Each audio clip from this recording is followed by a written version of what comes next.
Welcome in, ladies and gentlemen. We get set for another night of Mink League action here at Phil Welch Stadium. The Mustangs looking to extend their winning streak to 7 games now as they take on the Omaha Diamond Spirit.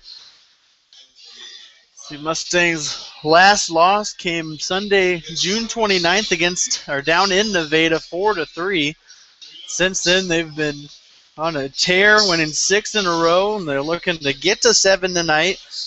On the hill for the Mustangs tonight is Miles Gully. He pitched very well in his last outing. He's actually 1-2 on the season, though. Has 21 strikeouts, 3.2 or 2.27, ERA.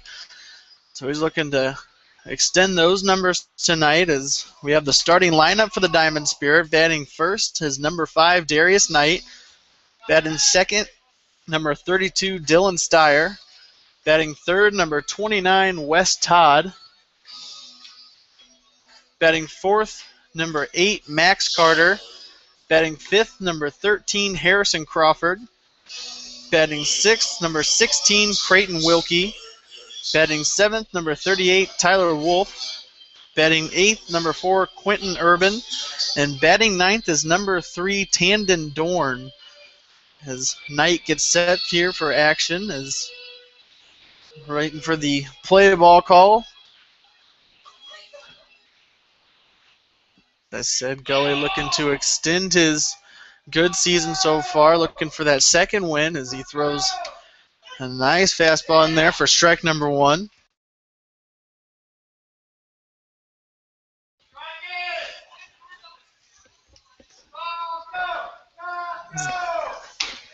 Gully gets another one in there, brings it to an 0-2 count now. Go around the diamond for the Mustangs here as we have Trent Hill in left, Ryan Abernathy in center, Zach Johnson in right. Left side of the infield, we have Josh Cassidy and Brandon Husky. Gully deals ball 1 there, brings it to a 1-2 count. On the right side of the infield is Lucas Powers at second, Joe Corper at first, Nick Sebastian behind the dish, and as I said, Miles Gully on the hill. As Knight fouls one off there, keeps it at a 1-2 count. Mustangs were supposed to play a game last night, but ended up having to cancel that one as the field was in a bit of rough shape after the rain we've had here in St. Joe over the past few days. After using up all of our diamond dry on Saturday, we didn't have enough to get the field ready for action last night as Knight fouls one onto the roof here. Keeps it at a 1-2 count. So the Mustangs' last game was, I believe, Sunday night. They were up in Clarinda, beat the A's 11-10. You'd think that was an offensive explosion for the Mustangs, but it was actually a game riddled with errors, as from what I've heard.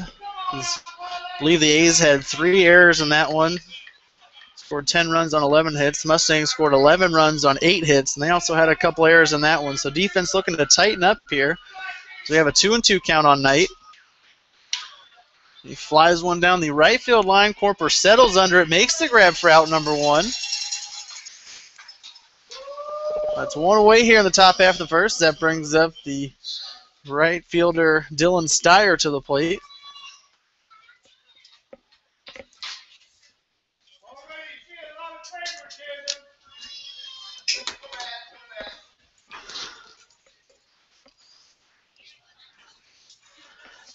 As Gully sets here. Strike number 1, hitting the outside corner there.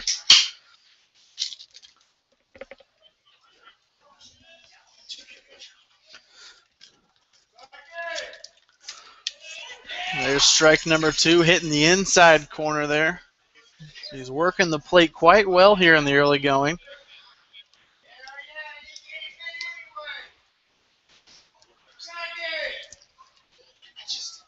Gully delivers, and there's line drive into foul play off into the parking lot over there. So brings it to an 0-2 count. Keeps it an 0-2 count.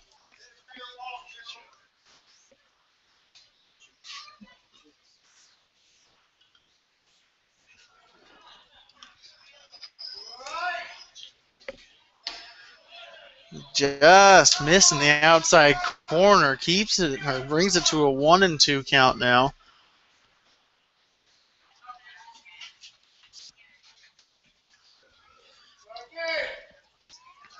Gully delivers, just missing the inside, evens the count at 2s here on Steyer. One fan not very happy about it.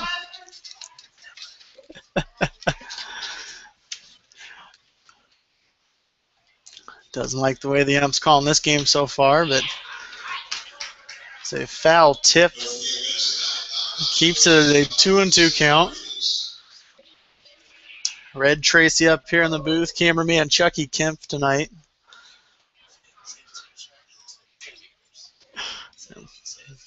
Chris Roush will be on the camera here in a little bit.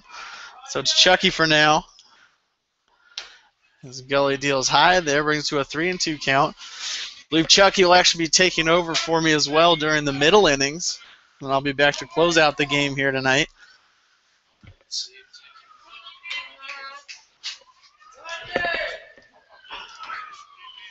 As Gully ends up walking Steyer. Steyer battled back from that 0-2 start to draw the walk, and that brings up the catcher for the Diamond Spirit, Wes Todd, to the plate.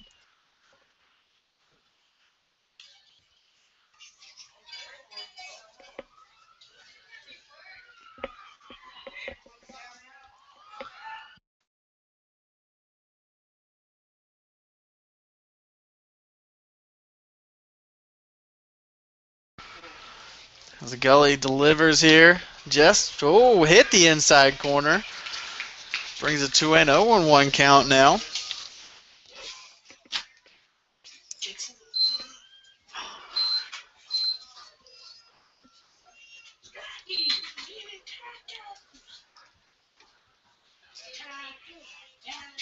See, just misses, brings it to a 1-1 count. As I said, Gully had a fantastic outing in his last.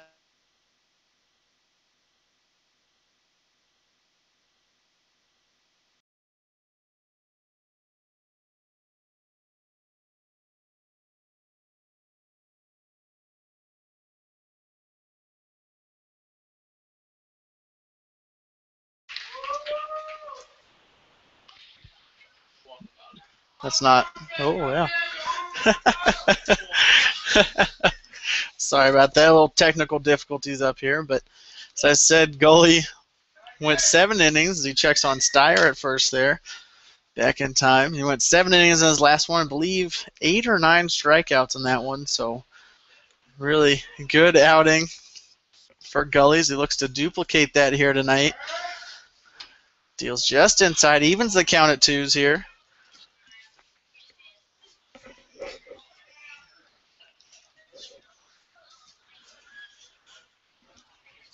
Still a few fans filing in here tonight on a beautiful Wednesday night. So he fouls one into the parking lot there. Keeps it a 2-2 count.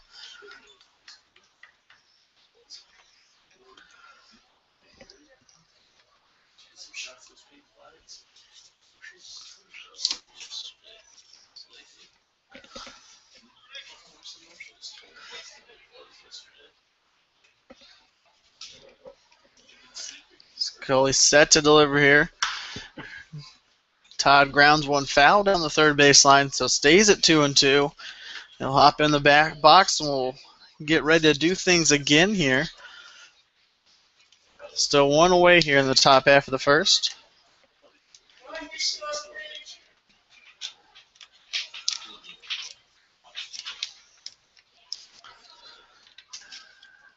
Gully delivers a ground ball chopper over to third base. Cassidy heads over to second base. Powers covering. And not in time at first. I believe he did get the out at second base. Got the force out on Steyer. But not in time to turn 2 there. So Todd is safe at first base. So that puts 2 away as the designated hitter Max Carter comes up to the plate.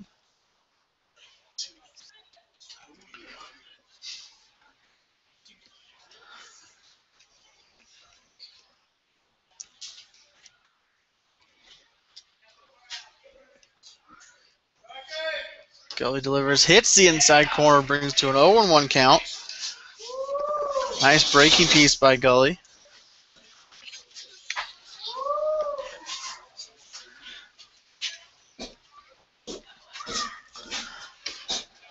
There's strike number 2 on Carter. So an 0-2 count, still 2 away here in the top of the first as we switch cameramans as Chris Rouse steps up, the Mustangs' professional cameraman. There's a ground ball right back up the middle, past Husky at shortstop and safe at first. So we have runners on first and second now as the third baseman Harrison Crawford comes to the plate.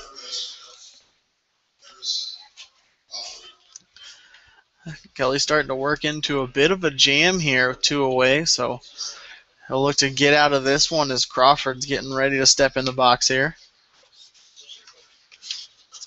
Catcher Nick Sebastian had to go out and calm Gully down a little bit.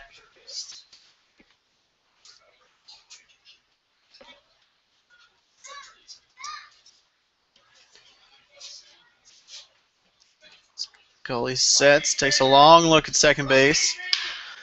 Ground ball right to Powers, able to handle it, throws on over to Husky covering second base for the final out here in the inning as Diamond Spirit put a couple runners on, not able to score any. We'll head into the bottom half of the first. The Mustangs come to bat.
All right, we're back with you here in the bottom half of the first inning. The Mustangs heading up to the plate as Brandon Husky's leading off. After him will be Ryan Abernathy, Trent Hill batting third, Joe Corper batting cleanup, Zach Johnson in the 5-hole, Nick Sebastian's batting sixth, Josh Cassidy seventh, Andrew Standifer eighth, and rounding out the lineup tonight is the second baseman Lucas Powers. As Husky gets ready for action here. Husky's played in 28 games so far this year. He's got a .227 average. So he's gone 20 for 88 at bats. He's got 11 RBIs. Also the second most patient hitter on the Mustangs. He's got 15 walks on the season. Second only to the 9-hole hitter here tonight, Lucas Powers, as he's got 16 on the season. As Husky watches ball number 1 go by. So an 0-1 count. It's a fastball, just misses outside, brings it to a 1-1 count on Husky.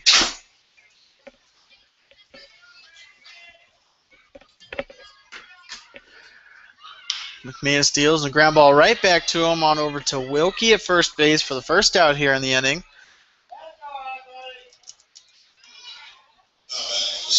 That brings up the center fielder Ryan Abernathy to the plate. As he heads up, we'll go around the diamond for the Diamond Spirit. Left field is Quentin Urban. Center is Darius Knight. And right field is Dylan Steyer. The left side of the infield, we have Harrison Crawford at third. Tyler Wolf at short. The right side is Tandon Dorn at second. Creighton Wilkie at first. Behind the dish is Wes Todd tonight. And on the mound for the Diamond Spirit is Sean McManus. He deals a nice fastball in there, hitting the outside corner for strike number 1 on Abernathy.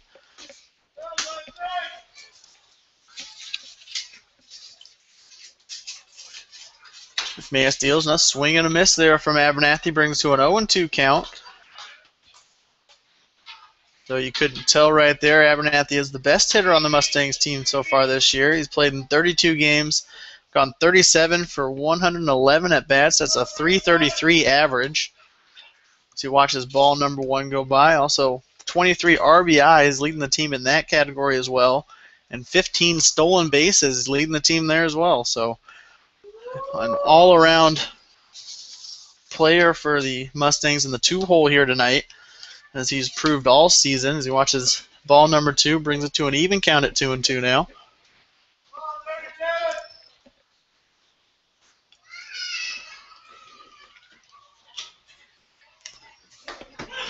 Oh, catches him looking there for strike number 3.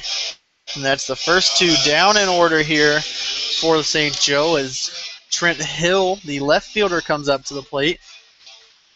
Hill fairly new to the St. Joe organization here this year. He's only played in 6 games. He's batting .259 on the season. He's got a couple RBIs as well. So a little production coming out of him. As he watches strike number 1 go by, and he was actually part of the winning tandem on Saturday night. He was one of the runs that scored on the Mike Sherburne home run.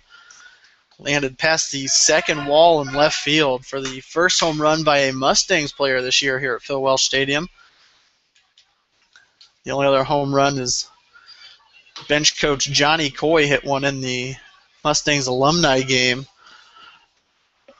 So only 2 home runs so far this year as Hill sits on a 2-1 count now.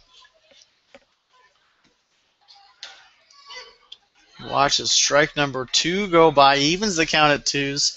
Still 2 away here in the bottom half of the first. As McManus looks in the sign for the sign there. Just missing on the inside. Full count now on Hill.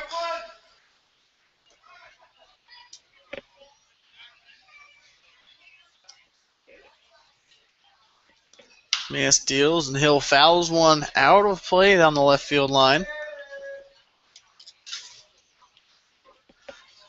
Hard to follow the foul ball that was just hit as Chris Roush enjoys his hot dog here. Are they good hot dogs tonight, Chris? Great hot dogs. All right. Might find myself one of those. We have a line drive into left field past the left fielder, Urban.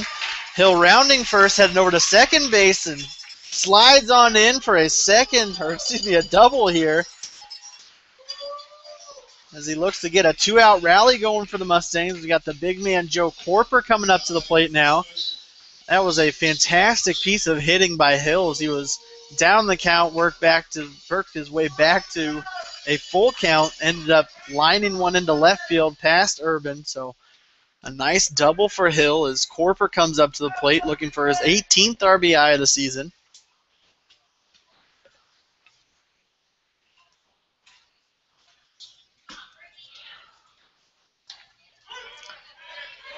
He watches strike number 1 go by. The catcher, Todd, heads on out to talk to McManus. Corper batting .311 on the season so far. He's got 17 RBIs. As I say, he's looking for that 18th as Hill stands on second base right now, runner in scoring position.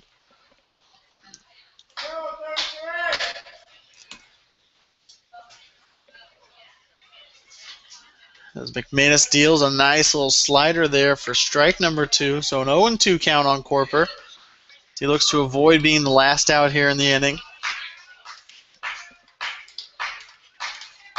A few fans getting into it, trying to cheer him on here.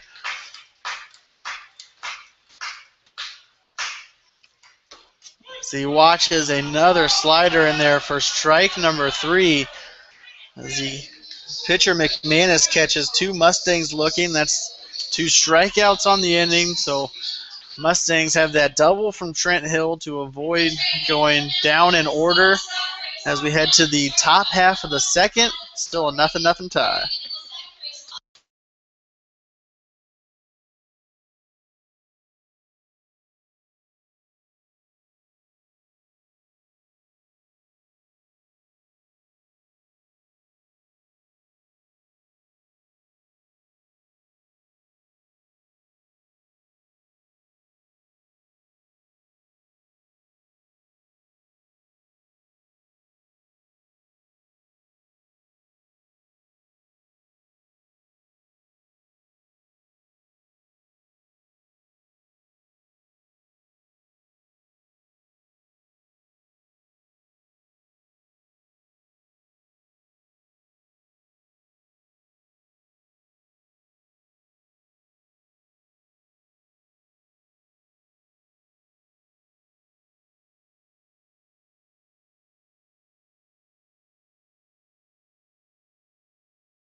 Back with you here as we head to the top half of the second inning. 0-0 after one as the first baseman for the Diamond Spirit, Creighton Wilkie, comes up to the plate.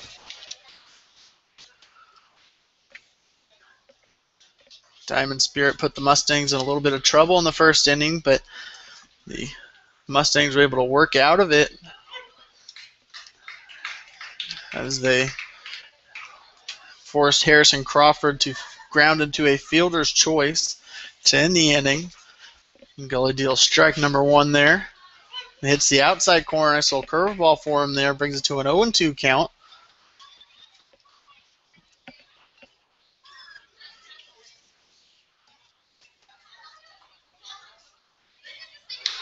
Ooh, deals way outside on that one. Brings it to 1-2 on the hitter, Wilkie. Little blooper down the third base line. Cassidy snags it for the first out here in the inning. And that brings up the shortstop for the Diamond Spirit, Tyler Wolf, to the plate.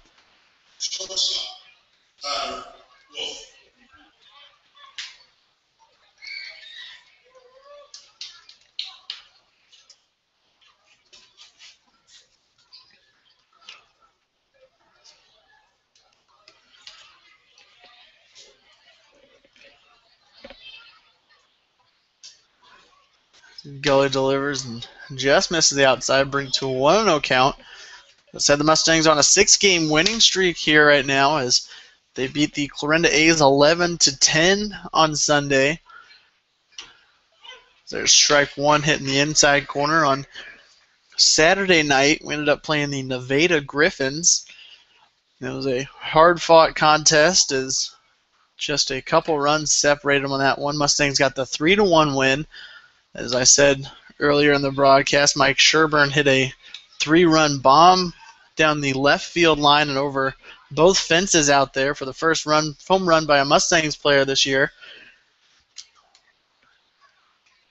Scully deals a 2-1 count, a ground ball over to Lucas Powers. He charges in, able to scoop it up on over to Corper at first base for the second out here in the inning. That brings up the left fielder for the Diamond Spirit, Quentin Urban, to the plate.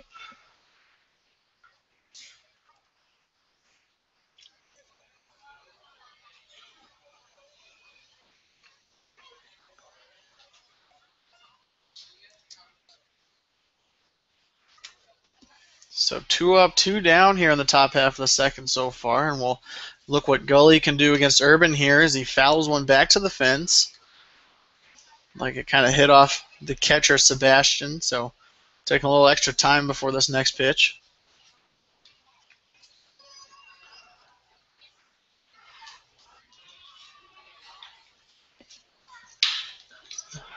Urban lines one into right field. Johnson charges in, throws on over to first. Not in time, as Urban is safe at first with a shallow single into right field. would say there's no way Johnson can do that, but we've seen it multiple times this year where he's thrown out a runner at first base charging in from right field. So definitely not a rarity here at Phil Welch Stadium, but unfortunately not able to get Urban. It looked like he was pretty fast on that one. That brings up the 9-hole hitter, second baseman Tandon Dorn to the plate. So he swings, takes a hard swing at that one, ends up missing, bringing it to an 0-1 count.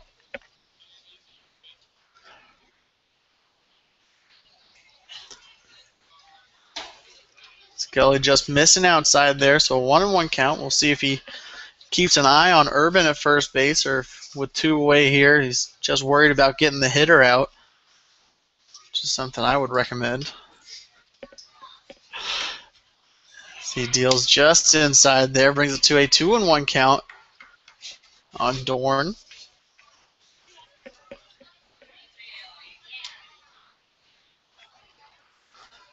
Urban not taking much of a lead off of first base, but we saw his speed running down to first, so ends up like his speed as the catcher misses that one, ends up throwing it all the way into center field. Fortunately, Abernathy was charging in, was there to back it up, but Urban is safe at second base. A little pass ball there is looked to be a curveball from Gully, ended up sliding through the legs of Sebastian. And unfortunately, the throw was not in time as he sailed it into center field. But 3-1 count on Dorn as Gully looks in. Just missing inside there. Almost hit him, but it doesn't really matter at this point as that was ball number 4. So runners on first and second as we head back to the top of the Diamond Spirit lineup with Darius Knight coming to the plate.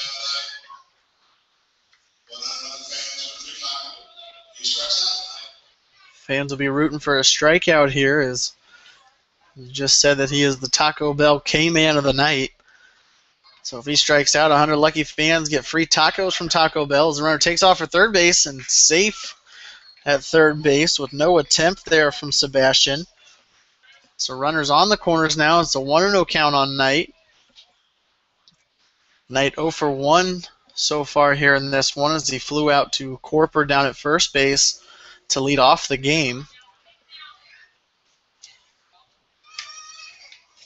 Right now looking to redeem himself as he can drive in the first run of the game. As he stands, as Urban stands just 90 feet away. Gully misses yet again there, brings it to a 2-0 count.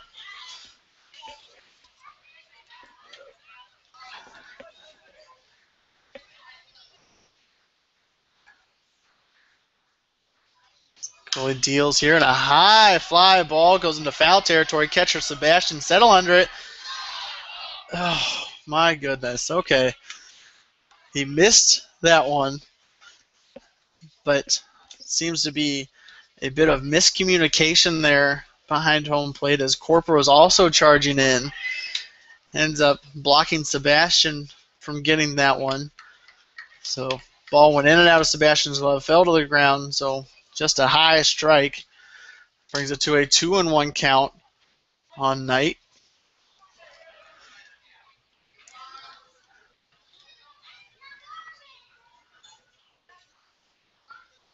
Guess Corper and Sebastian need to have a little more communication down there on the lines as this inning should be over right now, and as past experience has told us this might come back to bite the Mustangs.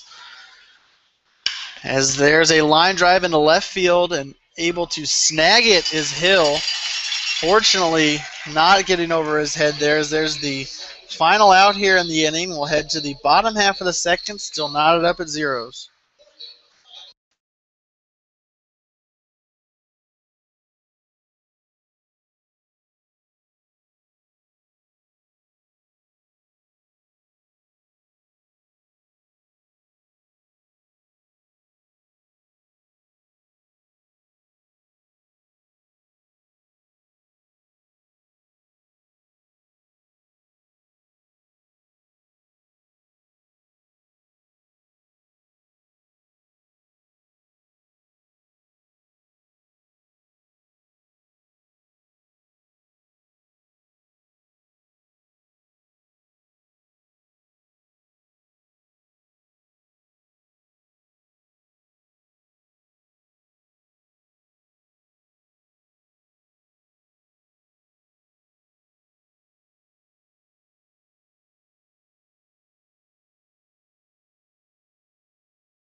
All right, we're back with you here in the bottom half of the second inning as Mustangs send right fielder Zach Johnson to the plate. Still nothing. Mustangs worked out of a bit of a jam here in the top half of the second as they had runners on the corners with 2 outs. Able to work out of it as Knight lined into left field for the final out there in that inning. So Mustangs look to get something going here in the early goings of this one. As I said, Johnson coming up to the plate. Played in 32 games for the Mustangs so far this year as he fouls one all the way up to the roof here at the stadium.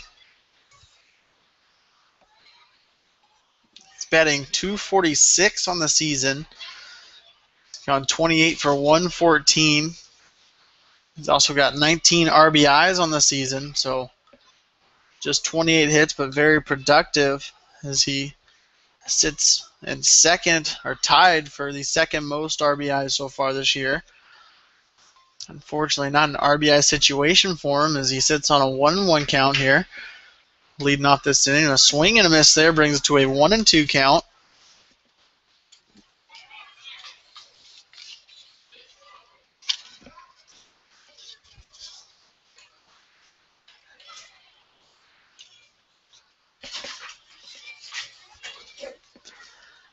McManus deals in a swing and a miss there, brings it to a strikeout on Johnson.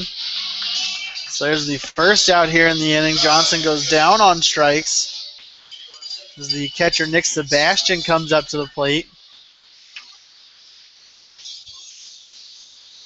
Sebastian's only played in 3 games for the Mustangs. He's gone 1 for 10 so far this year. But that one hit drove in 3 RBIs, so a productive hit in the early goings. But watch his strike number 1 go by. So he watches ball number 1, so 1-1 count. Sebastian, a local guy, just like the second baseman here tonight, Lucas Powers. Sebastian grounds one into foul territory, brings to a 1-2 count. Powers a bit of a local hero after the Thursday night win, as he ended up getting the walk-off single to win it in the bottom of the 13th inning. So a long one for them, for the Mustangs, as the local man Lucas Powers got their win in that one as they played the Ban Johnson All-Stars that night.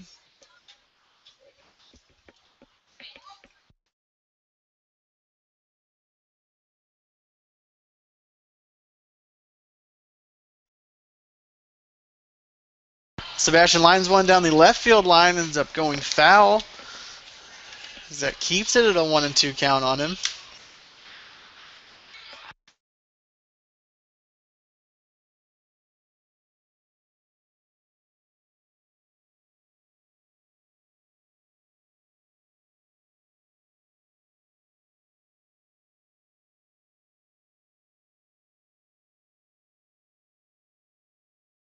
So Sebastian sits on a 1-2 count here.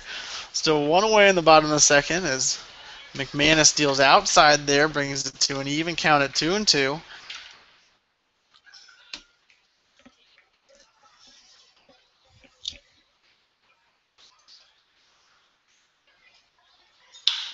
Sebastian flies one into left center field.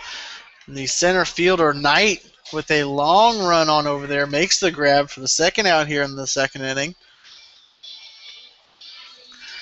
It seemed to be a hefty journey as he caught it just in front of the left fielder, but no miscommunications out there as he makes the grab for the second out, and that brings up the third baseman for the Mustangs, Josh Cassidy, to the plate.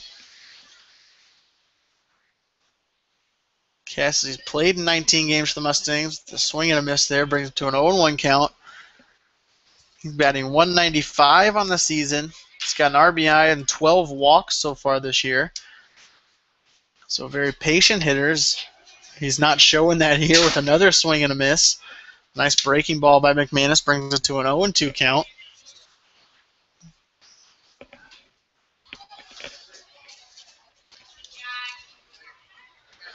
McManus deals just high there as the catcher had to stand up a little bit to snag that one. So 1-2 count on Cassidy.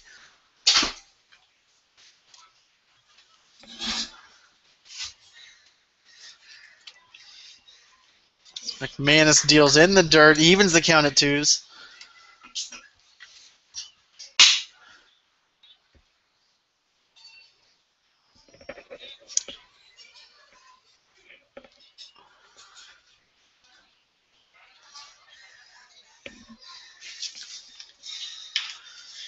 As he grounds one over to the second baseman, Dorn, who scoops it up, one over to Wilkie at first for the final out here in the inning. Mustangs go down in order here in the second. We head to the top of the third, still knotted up at 0s.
Welcome back, ladies and gentlemen. We head to the top half of the third inning here. Still nothing after 2. As the Diamond Spirit send right fielder Dylan Steyer to the plate.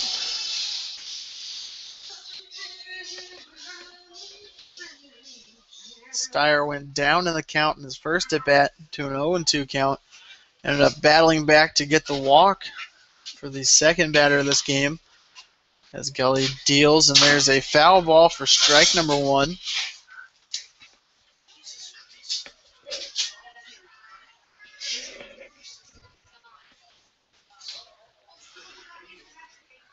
Gully set to deal here, and the line drive down the third base line goes foul. So an 0-2 count, just like what happened in his first at bat. So hopefully not the same result for Gully.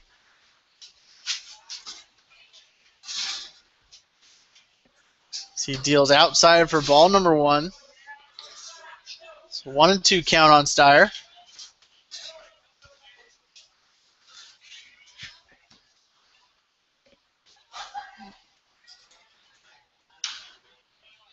Steyer flies one into the stands here. Keeps the count at 1-2.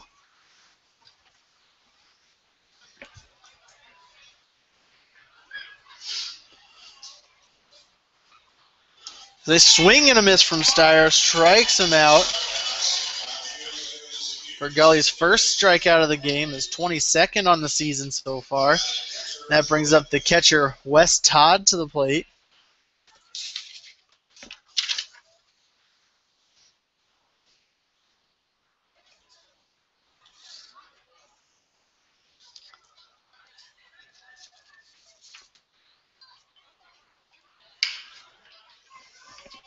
So he grounds one over to third baseman Cassidy, grabs it on over to Corporate first for the second out here in the inning.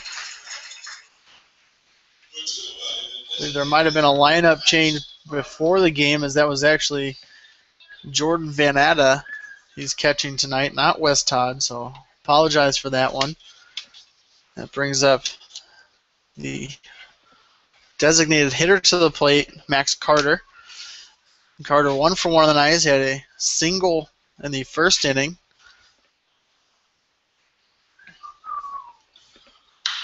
He lines one down the third base line, goes foul off into the concourse area down there, brings it to an 0-1 count.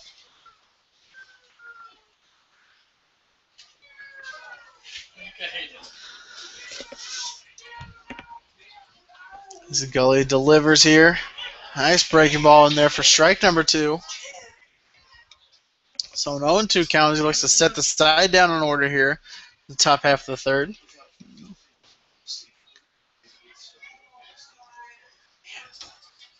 Just missing outside, so 1-2 count on Carter.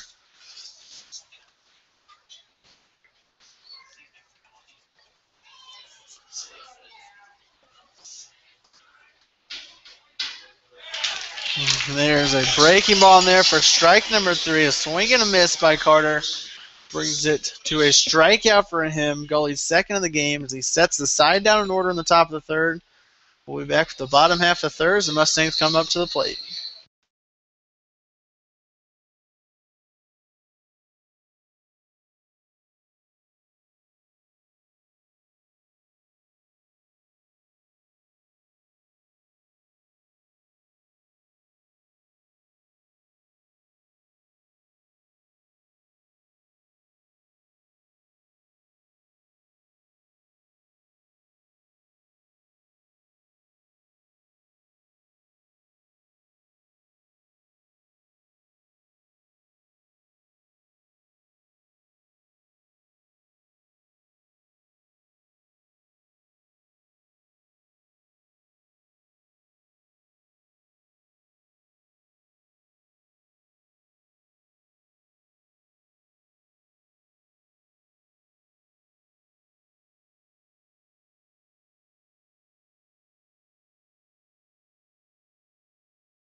All right, we're back with you here in the bottom half of the third innings. Mustangs send designated hitter Andrew Standifer to the plate. Standifer batting 195 on the season so far through 24 games played. At 3 RBIs and 11 walks. If he gets on, definitely a threat to steals. He does have 10 stolen bases so far in the year.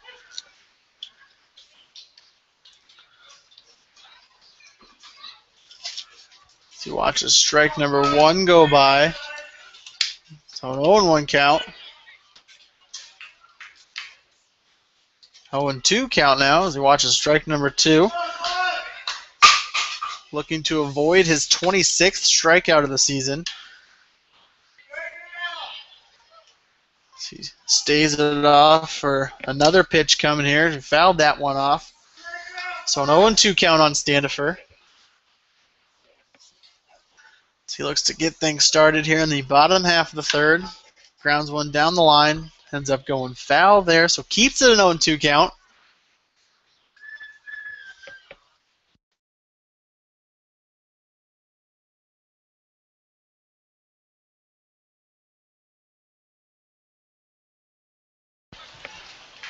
There's ball number 1 just missing outside by McManus, so a 1-2 count.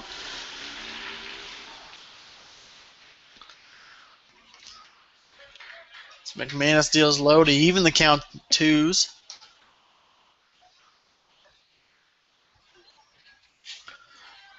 Hopefully we can do something here to get the crowd in. It seems to be a bit of a lackadaisical Wednesday night here at Phil Welch Stadium.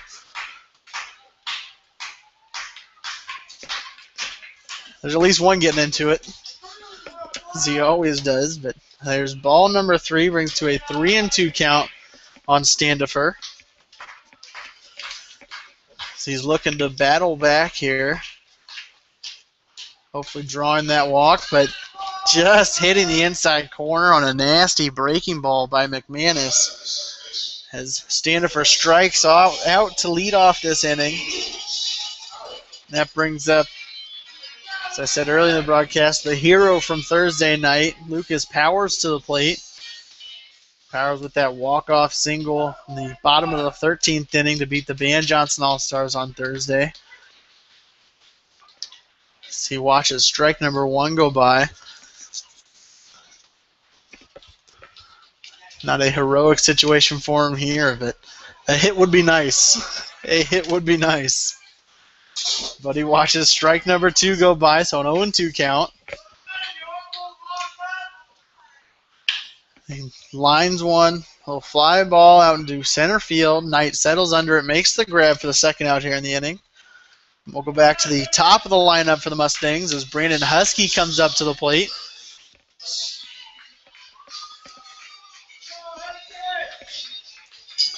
See if he can't get a little two-out rally going for the Mustangs here. Husky 0 for 1 on the night as he had a fly ball to the first baseman Wilkie to lead off the game for the Mustangs. As he watches ball number 1 go by, so a 1-0 count here with 2 away. McManus deals just missing low there. 2-0 count.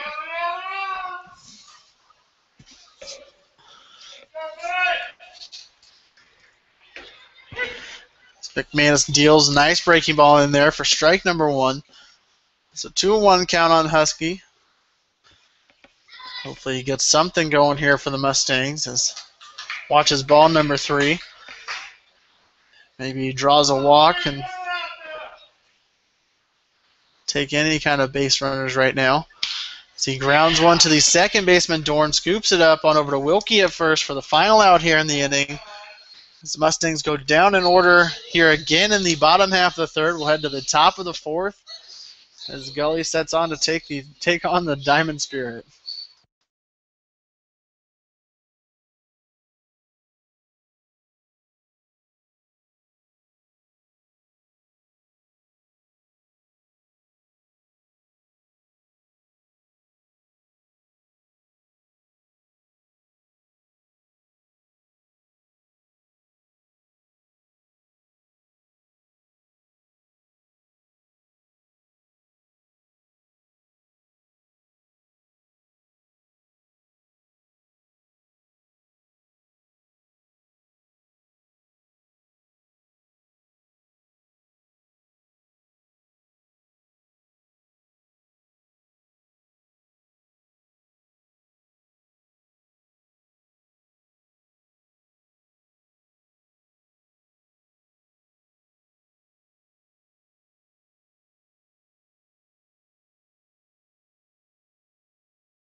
Back with you here in the top half of the fourth inning as we're still knotted up at zeros through a third of this game. The third baseman, Harrison Crawford, comes up to the plate for the Diamond Spirit. The southpaw Gully deals ball number 1 high there. Crawford 0 for 1 of the night, grounded into a fielder's choice to end the first inning. As that ended up having Max Carter get thrown out at second. Watches strike number 1, a nice breaking pitch from Gully.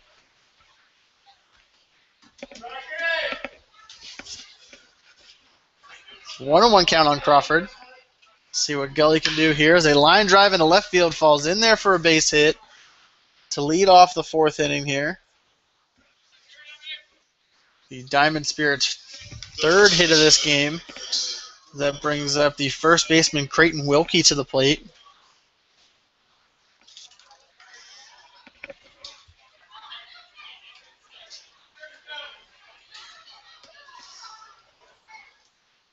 Wilkie 0 for 1 on the night as he flew out to Josh Cassidy down the third base line to lead off the second inning.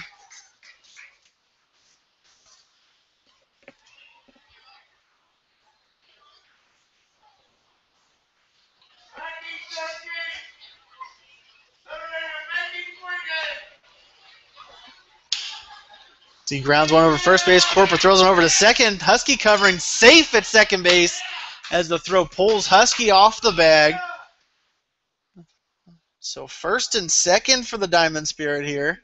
Nobody out. So we'll see. They do rule that one an error. That seemed to be a bit of an easy play there. Unfortunately, Unfortunately, the throw pulled Husky off the bag, and that brings up the shortstop Tyler Wolf to the plate. So runners at first and second, none away here in the top half of the fourth. As Wolf looks to bunt, Corper playing way in, bunt down the third base line, ends up rolling foul. So strike number one on Wolf.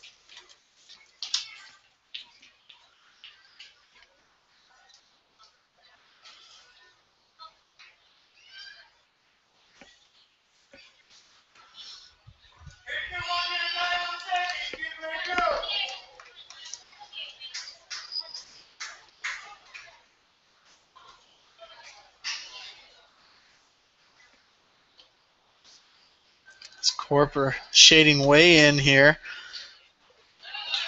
Gully misses there for ball number one, so a 1-1 count.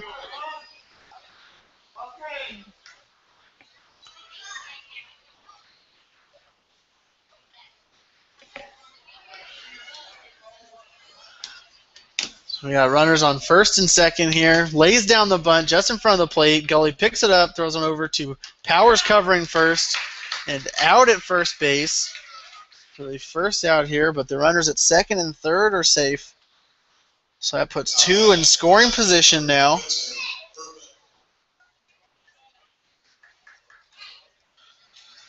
And the left fielder, Quentin Urban, coming up to the plate. Urban 1 for 1 on the night as he singled back in the second inning. Mustangs have a bit of a jam to work out of here. Runners on second and third, just one away. Gully deals. Nice little curveball in there for strike number one. Hopefully Gully can get his 24th strikeout of the season, as that puts the Mustangs in a bit of a better spot here.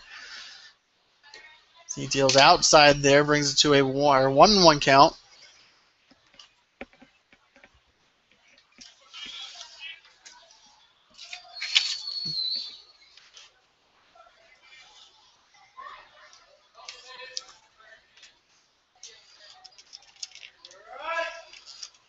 Gully deals, and the batter Urban able to check his swing, they say, as it moves to a 2-1 count. That ball's a curveball low and in the dirt there. So 2-1 on Urban, one away here in the top half of the fourth. Still Crawford sitting on third, Wilkie on second. So Mustangs look to avoid allowing any here. As Gully deals outside there for a 3-1 count. Unfortunately, in baseball terms, this is what they call a hitter's count, I believe. So we'll see if Gully can work him out of this one. As Gully deals low for ball number four to load the bases here with the second baseman, Tandon Dorn, coming to the plate. Dorn, one plate appearance so far tonight. He also drew a walk back in the second inning. All he has to do now is work for that again, and the Diamond Spirit will take the lead in this game.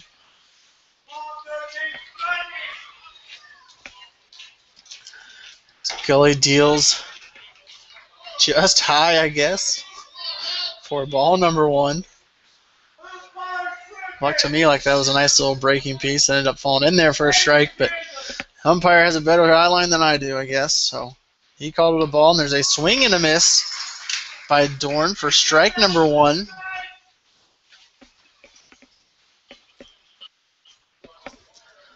1-1 count on Dorn. One away here in the top of the fourth. Bases loaded. The Mustangs trying to work their way well out of this jam. Ooh.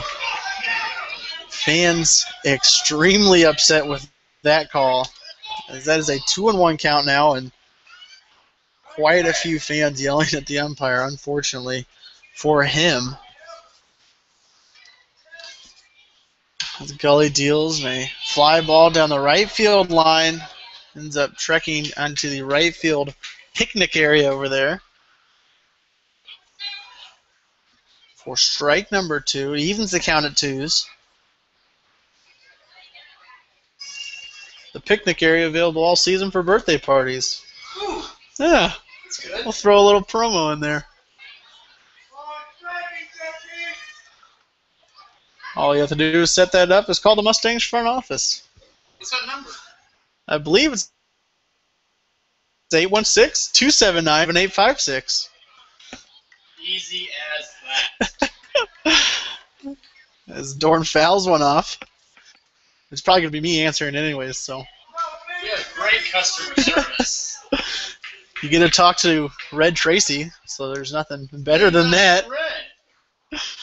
Gully deals in a foul ball yet again by Dorn. Keeps it a 2-2 count.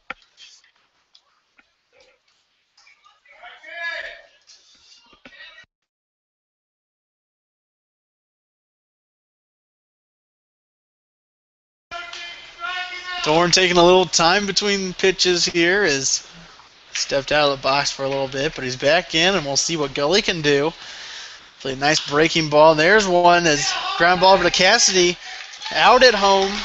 So got or saved the run there. Fortunately, the fans happy with that one, as that is 2 away in the inning now, and we go back to the top of the order for the Diamond Spirit as Darius Knight comes up to the plate.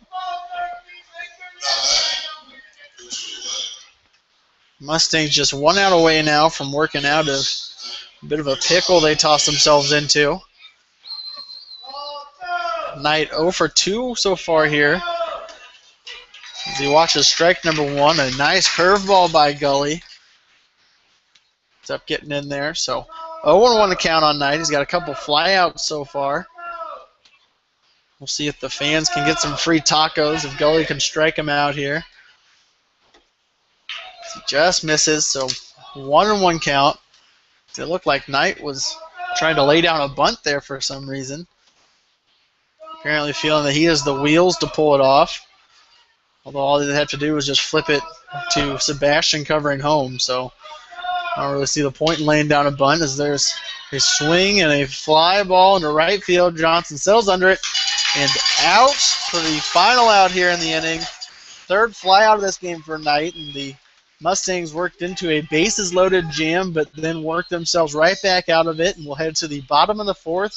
Still a 0-0 tie.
Welcome back here to the bottom of the fourth inning here at Phil Welch Stadium's Mustangs head to the plate with Ryan Abernathy coming up.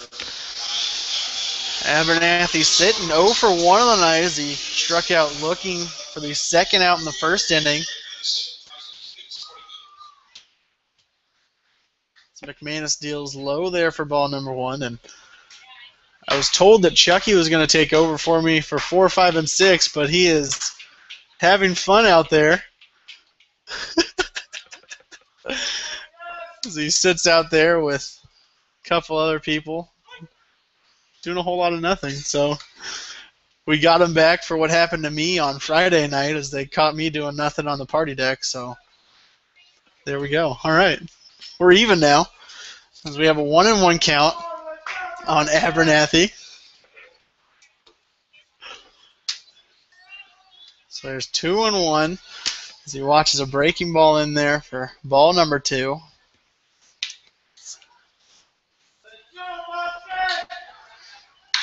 There's a fly ball into left field. Left fielder Urban heading back.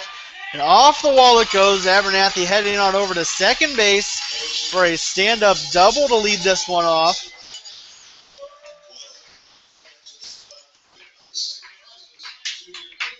A beautiful shot by Abernathy into left field there as the Mustangs look to get something going here in the 4th inning. And that brings up the second baseman Trent Hill to the plate. Second baseman. The left fielder, 3-hole hitter, Trent Hill to the plate. I think I got caught off guard because I looked down at my scorecard and he had hit a double in the 1st inning, so that's what brought up second baseman. As I said, he's 1 for 1 on the night. He's got that double in the 1st inning. So we're looking for more of that here as that would drive in the go-ahead run here in the 4th inning.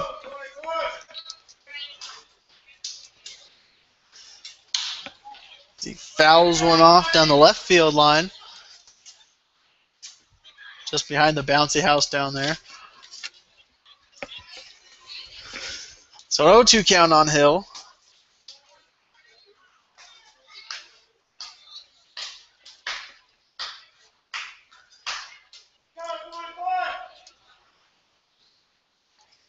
McManus delivers here. Now way outside there. Brings it to a 1-2 count. Hill looking for his 3rd RBI so far this year. As I said, a new addition to the Mustangs. He only played in 6 games, so be a good start for him to the season.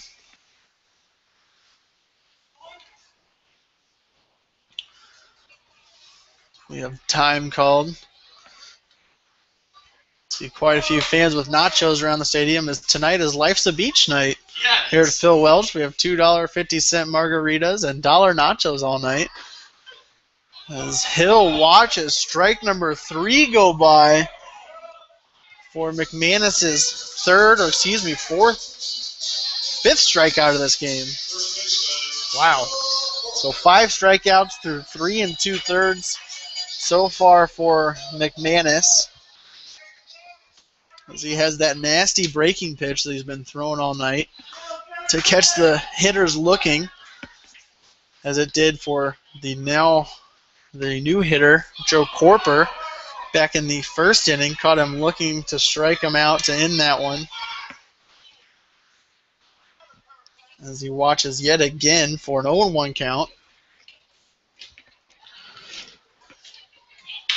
He grounds one over to the second baseman, Dorn, who bobbles it into right field. Abernathy comes around to score on the play to take the lead for the Mustangs. I believe what they're going to call an error. I mean, I know that I would. As Corper hit an easy ground ball over to the second baseman, Dorn. He was able to get to it.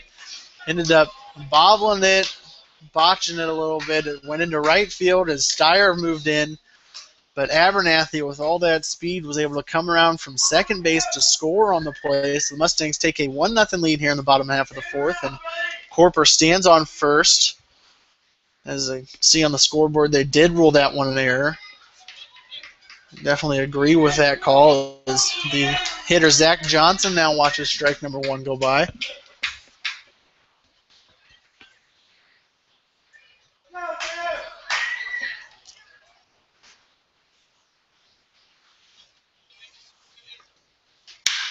Johnson flies one into center field. Knight hustling back and makes the grab on the play for the 2nd out here in the inning. Corper not able to tag up on the play as he was waiting to see what would happen. Kind of just dangled out there halfway between 1st and 2nd. And he headed on back to 1st. So we have 2 away here in the bottom half of the 4th as the catcher Nick Sebastian comes up to the plate. Sebastian 0 for 1 so far tonight as he flew out to Knight back in the 2nd inning. Corper takes off for second base. The throw by Venata hits Corper, goes into right field. Corper heads all the way down to 3rd base now.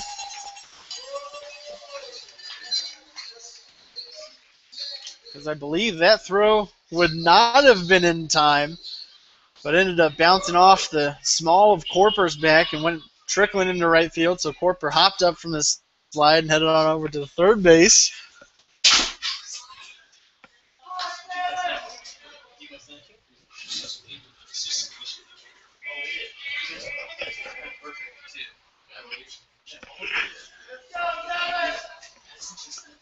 Sebastian grounds one over to the left side and through the hole as Corper heads on in to score on that Sebastian single.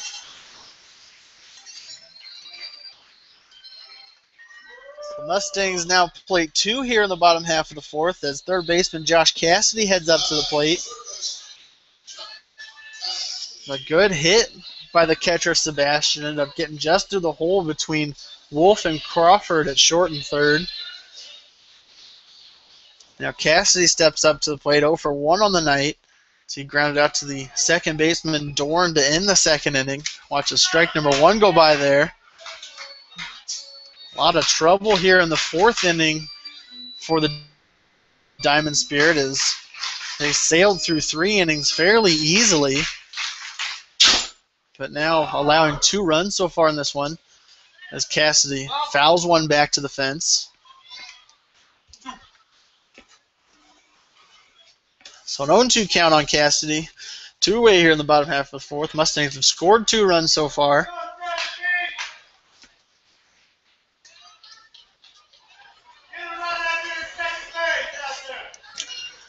McManus deals way outside there, brings it to a 1-2 count.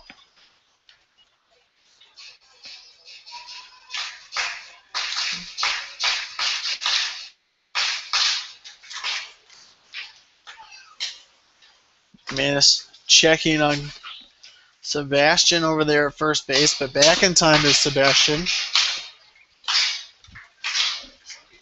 Got a 1-2 count on Cassidy. See what he can do here as McManus delivers. He almost checked his swing, but around he went, says the umpire. So strike number 3 on Cassidy as that finally puts away the Mustangs here in the fourth inning, but they were able to plate 2 runs and take that 2-0 lead into the top half of the fifth.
We're back here in the top half of the fifth inning as the right fielder Dylan Steyer comes up to the plate.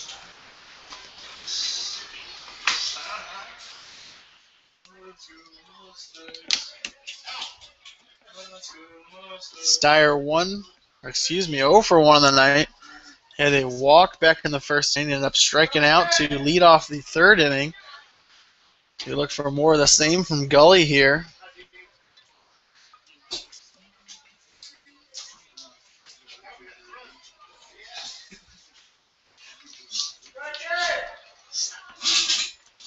Scully deals on this 1-0 count. Steyer fouls one back to the netting. Brings it to a 1-1 count.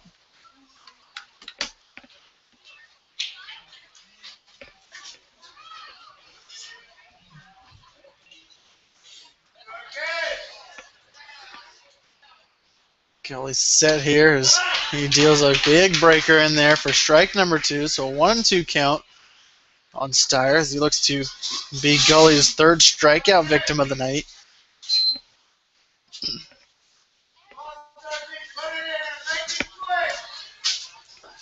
Kelly deals another big breaker in there, but just missing the outside corner. Evens the count at 2s.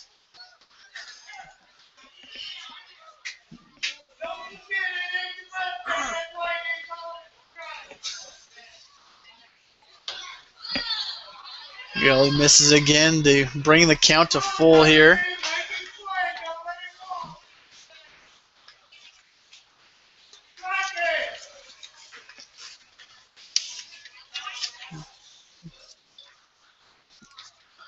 They swing and a miss from Steyer, sets him down on strikes. Kelly's third of the night, and that brings up the catcher, Jordan Van Atta, to the plate.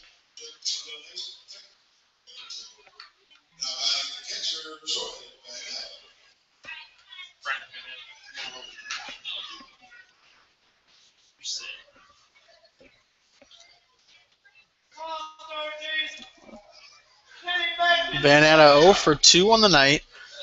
Grounded into a fielder's choice as he lines one to Husky at short. Husky drops it, but still picks it up in time. On over to Corporate first for the second out here in the inning. And that brings up the designated hitter for the Diamond Spirit, Max Carter, to the plate. Carter 1 for 2 on the night. He had a single in the first and a strikeout in the third.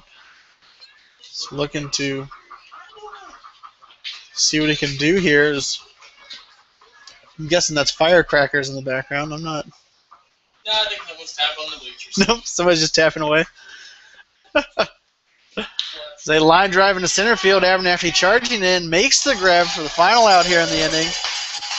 Diamond Spirit go down 1-2-3 here in the top half of the fifth, and we'll head to the bottom half of the inning with a 2-0 lead.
We're back with you here in the bottom half of the fifth inning as we zoom in and see what's happening on the party deck tonight.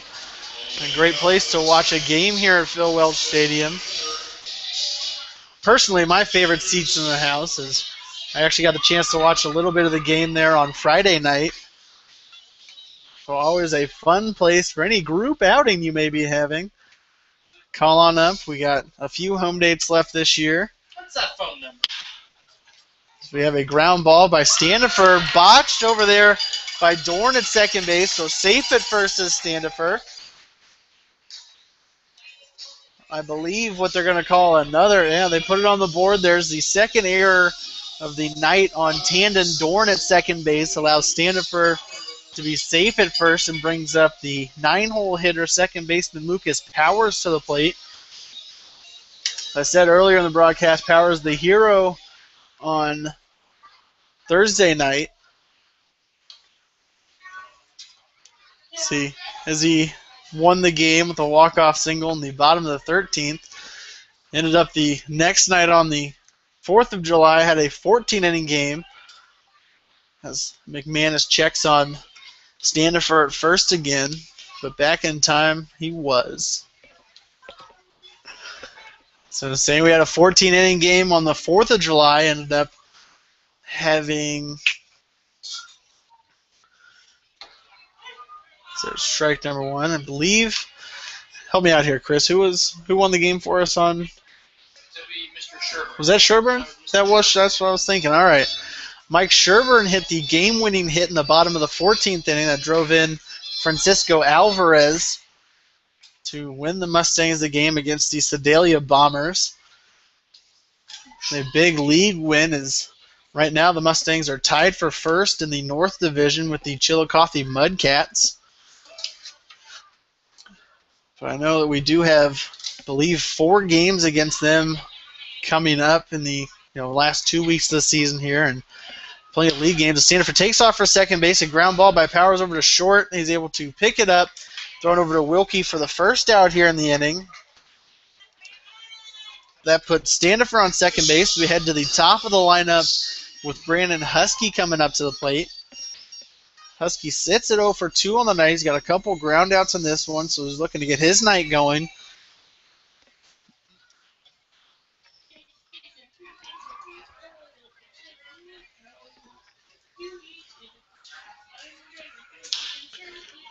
He flies one down the left field line. Left fielder Urban goes on over, makes the grab for the second out from the inning. Made the grab in foul territory there as we have the center fielder Ryan Abernathy coming up to the plate. Abernathy 1 for 2 on the night. He had that big double to lead off the inning for the Mustangs in the 4th. He actually came around to score the first run of the game as the Mustangs took the lead in that one. Ended up playing another one as they have a 2-0 lead right now.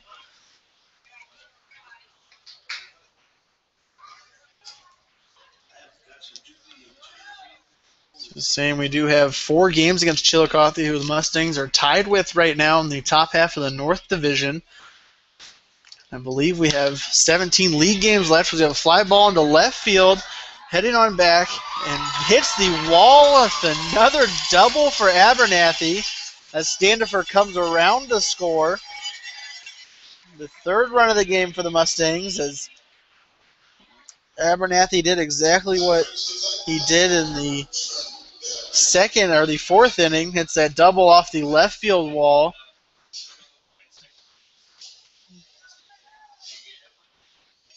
To drive in Standifer as the Mustangs now take a 3-0 lead. And that brings up Trent Hill to the plate with 2 away here in the bottom half of the 5th. So he fouls one off. I was saying the rest of the season for the Mustangs, I believe we have 17 league games still to play in this last week and a half that we have, like week and a half, 2 weeks that we have. So a lot of time to do something great with the season, make the playoffs, and possibly get their 3rd Mink League championship. As Hill watches strike number 1 fall in there. So 1-1 count on Hill.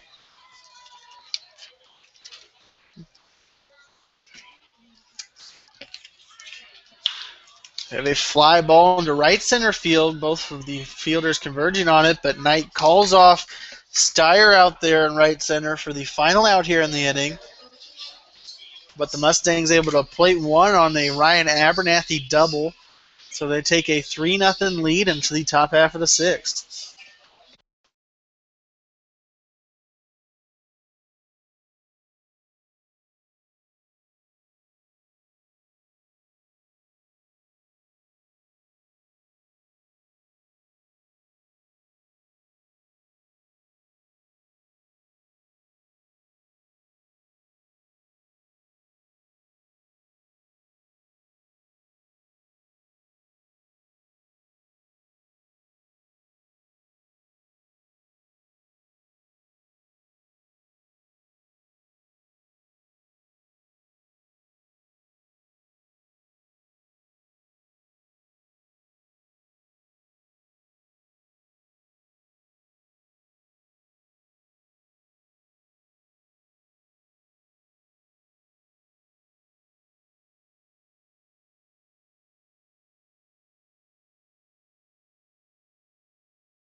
Welcome back, ladies and gentlemen, as we head to the top half of the 6th inning. Diamond Spirit coming up to bat as they send third baseman Harrison Crawford to the plate.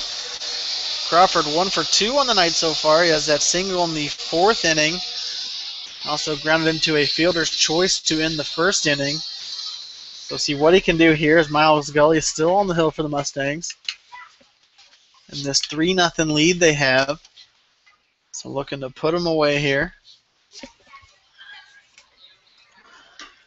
Gully deals outside, brings it to a 1-0 count.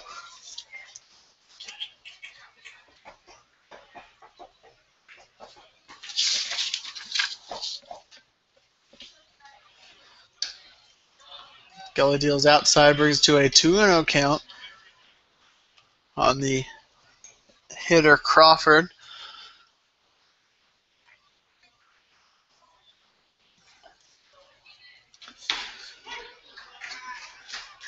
Miles hits the outside corner with a nice breaking piece, brings it to a 2-1 count.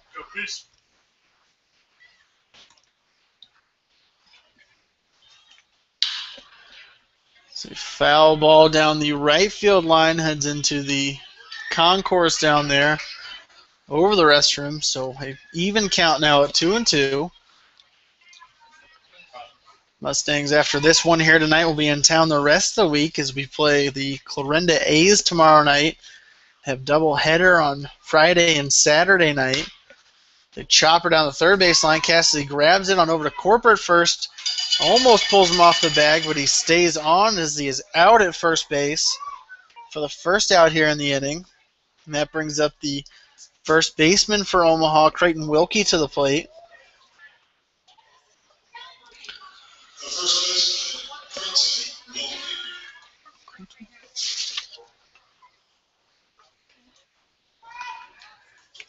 Wilkie 0 for 2 on the night. He's got a fly out and ended up reaching base on an error. As Gully almost hits him in the head. They're able to get out of the way of that one for a 1-0 count now.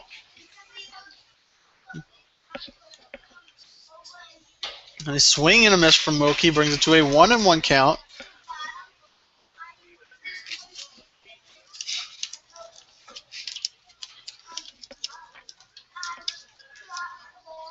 Gully delivers another swing and a miss by Wilkie, so a 1-2 count on him. Gully looks for his 4th strikeout here in this one.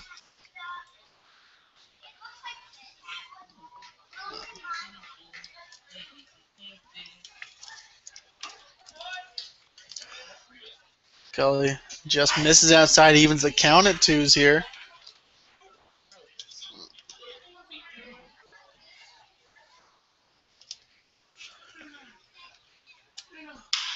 The ground ball over to Corporate first, able to grab it, jog on over to the bag to get the second out here in the inning. So 2 away here. The shortstop Tyler Wolf comes up to the plate.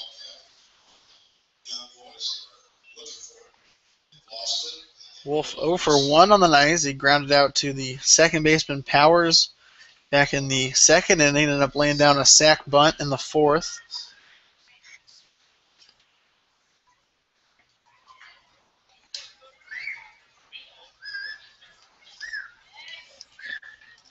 Scully set to deal here with 2 away. A fly ball into shallow right, just off the infield. Powers settled under it, made the grab for the final out here in the inning. The Diamond Spirit go down 1-2-3 again here in the 6th, and we head to the bottom half of the inning. Mustangs 3-0 lead.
Back with you here in the bottom half of the 6th inning. Mustangs have that 3-0 lead as first baseman Joe Corper comes up to the plate. Corper 0 for 2 so far here in this one. He's got a strikeout and reach base on an error back in the 4th inning. Error ended up costing the Diamond Spirit as Corper ended up coming around to score the 2nd run of the game for the Mustangs. So he watches ball number 1 go by. Now he's swinging a miss there, brings it to a 1-1 count.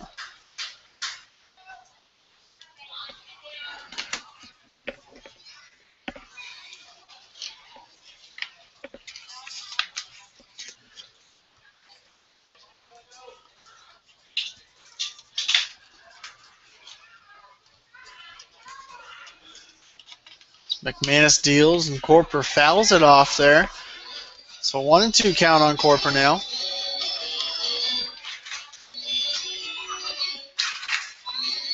We zoom in on the general manager of the St. Joe Mustangs, Kai Turner, out there making friends. There's Corper caught looking yet again on a breaking piece by McManus for the first out here in this one. And that brings up the right fielder, Zach Johnson, to the plate. Johnson 0 for 2 so far on this one. He's got a strikeout and a flyout. The 2nd and 4th innings, respectively. So we'll see what he can do here. McManus delivers and a chopper back up the middle. Shortstop able to grab it on over to Wilkie at first for the 2nd out here in the inning. That brings up the catcher Nick Sebastian to the plate. Sebastian 1 for 2 on the night. Let's see. Had a single in the 4th inning that ended up driving in Corper to score the 2nd run in this game. Watches strike number 1 across the plate there.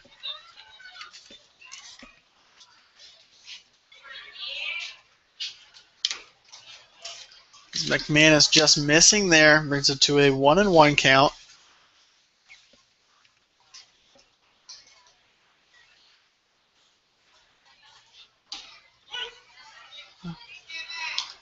There's strike number 2, so a 1-2 count on Sebastian. He looks to do something here with 2 away. Another breaking piece from McManus catches another St. Joe hitter. Sebastian watches that one go by for strike number 3, and the Mustangs set down in order here in the 6th. We'll head to the top of the 7th. The Mustangs with that 3-0 lead.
Back with you here in the top half of the 7th inning.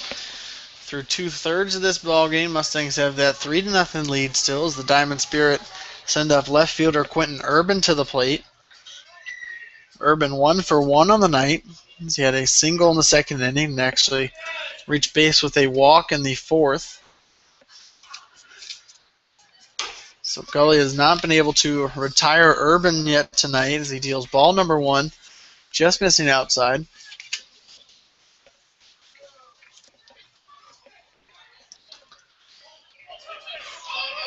Just missing outside, I guess, for a 2-0 count. And yet again, the fans very unhappy with the way the umpire's been calling this one so far, as that ball call ended up making quite a few fans yell at him. So unfortunate night for the umpire so far.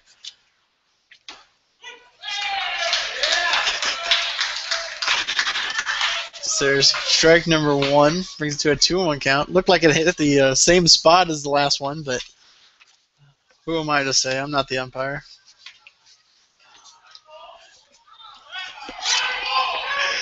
Brings it to a 3-1 count as that was just outside.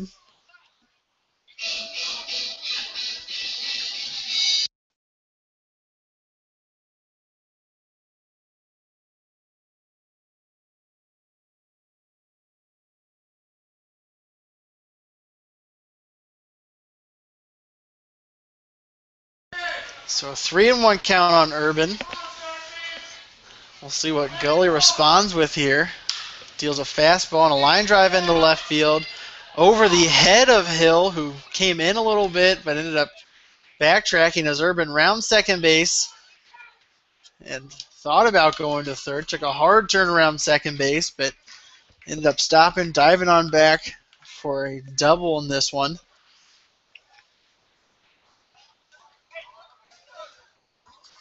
So that was a bit of a fielding blunder by Trent Hill in left field. He came in at first, and the ball ended up sailing over his head and all the way to the wall for a double from Urban. So that brings up Tandon Dorn to the plate. We'll see what the action is here. Looks to be some movement in the Mustangs bullpen. Manager Matt Johnson heads out to talk to Gully on the hill. And from what I've seen this year, if Johnson comes out to talk to you, that means your day is done. We'll see if maybe he's giving the bullpen a little bit more time to warm up out there. We'll see if we can see who's coming in, as it does look like Miles Gully's day is done. Looks like number 25, Redmond Floyd, is going to be your new pitcher in this one.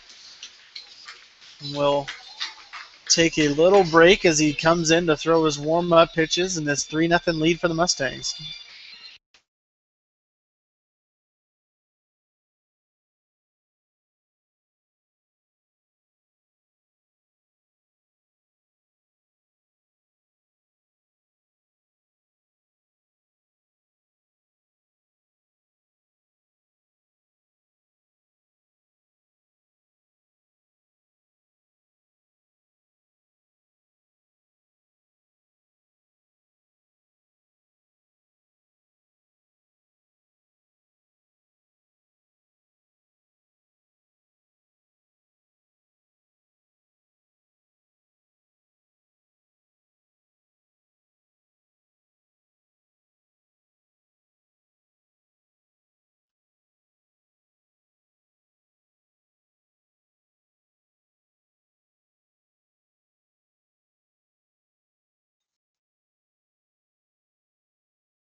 All right, we're back with you here in the top half of the 7th inning.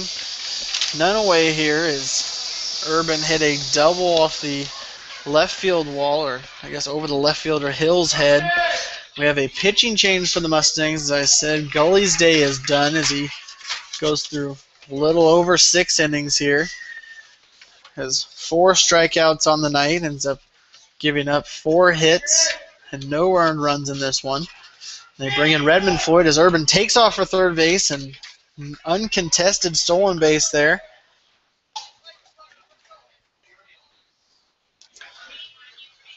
Dorn 0 for 1 on the night as he grounded out into a fielder's choice in the 4th inning. Had a walk in the 2nd inning. Watches ball number 1 go by, sits on a 1-2 count. Again, the fans seem to be unhappy with that one. I don't know. That looked like a ball to me, so we'll say he was right. There's a ground ball over to Powers at second, able to handle it on over to Corper for the first out here in the inning, but the first run of the game for the Diamond Spirit comes across as Urban scores on that ground ball.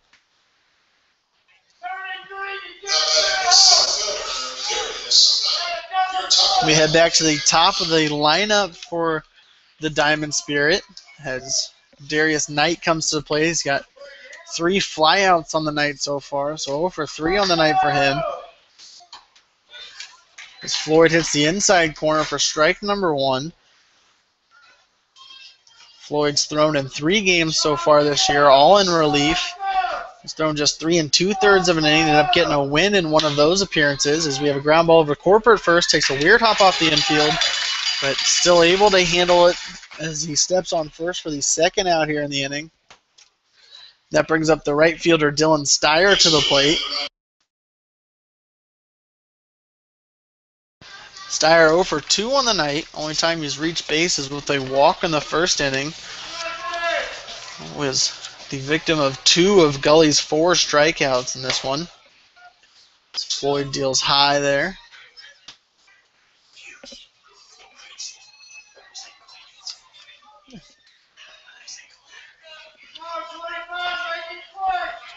Floyd sitting on a 1-0 count.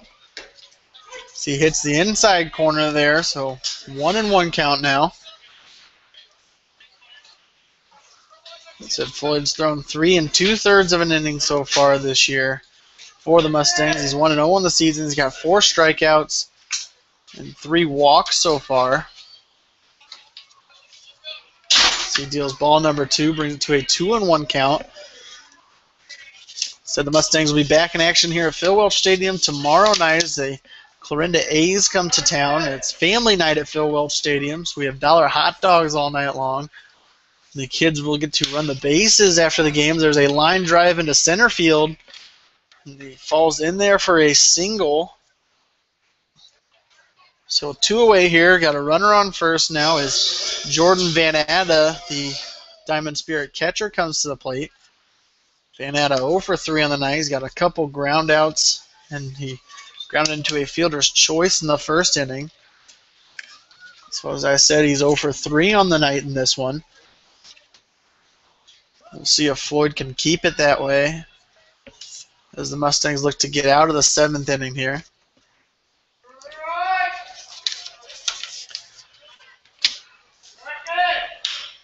Ground ball down third base line goes just foul. Third base coach able to make the play on that one. Good play, coach. Something we haven't seen manager Matt Johnson do for the Mustangs yet this year. So Been close enough. there's been a few. There's been a few, Chris. All right. There's been some he could have made the play on, ended up choosing not to. I don't know. I don't. So 0-1 count on Van Atta.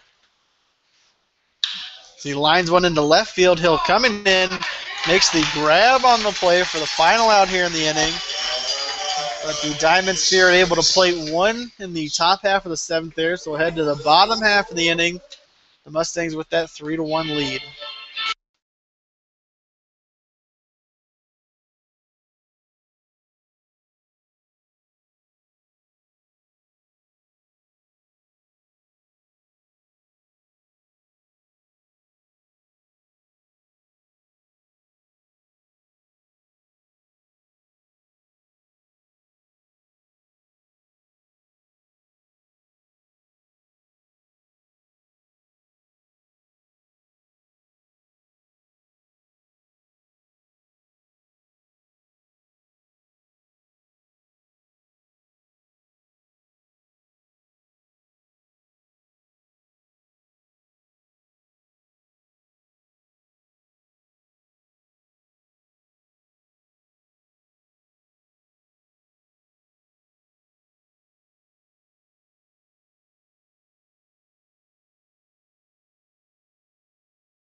Right, we're back here with you in the bottom half of the 7th inning. Mustangs come to the plate with that 3-1 lead as the third baseman Josh Cassidy comes up to the plate. Have a pitching change for the Diamond Spirit as Sean McManus's day is done. He went 6 innings pitched, allowing just 4 hits and 3 runs. Also had 8 strikeouts, so Mustangs probably happy to see him go as he had that nasty breaking pitch he caught a lot of them looking with to strike out as the Diamond Spirit bring in number 21 Derek Pike to pitch.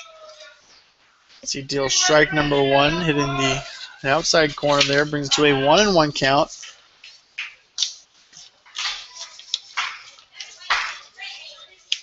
There's ball number 2, so 2-1 count on Cassidy. And during the 7th inning stretch, we play the classic Take Me Out to the Ball Game, but we also always play the YMCA dance.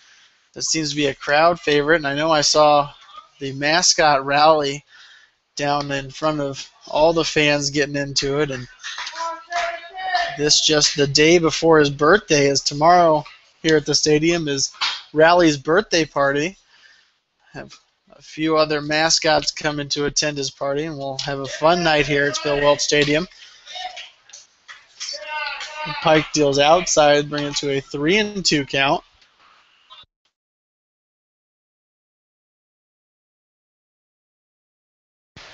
Pike deals in a swing and a miss from Cassidy, sets him down on strikes. For the first out here in the inning, that brings up the designated hitter for the Mustangs, Andrew Standifer, to the plate. Standifer 0 for 2 on the night as he struck out looking back in the 3rd to lead off that inning. Ended up reaching on an error in the 5th inning. And he came around to score the 3rd run of the game for the Mustangs. As Pike deals outside there, bringing to a 1-0 count. This game seems to be turned into a bit of a pitcher's duel here tonight, as with most Mustangs games. There's a 1-1 count on Standifer.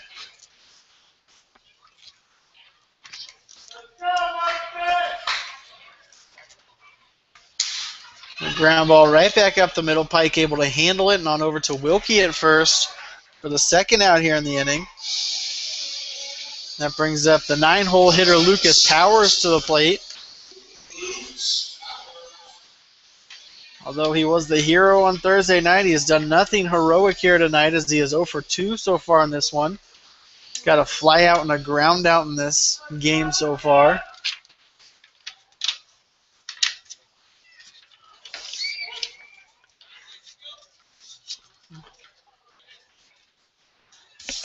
As he looks to get something going here in the bottom half of the 7th. Watch the strike number 1 go by. Let's see what Pike does here as he deals ball number 1. It's 1-1 count. As I said, most games for the Mustangs this year have been a pitcher's duel as the pitching has been phenomenal in this season so far. The offense lacking in points, so pitchers have overcompensated for that, and the Mustangs have maintained that first place lead throughout the season so far, and they look to close out strong here in the final 2 weeks. We'll see what they can do as we have a 2-1 count on Powers. Watch his strike number 2 go by to even the count at 2s.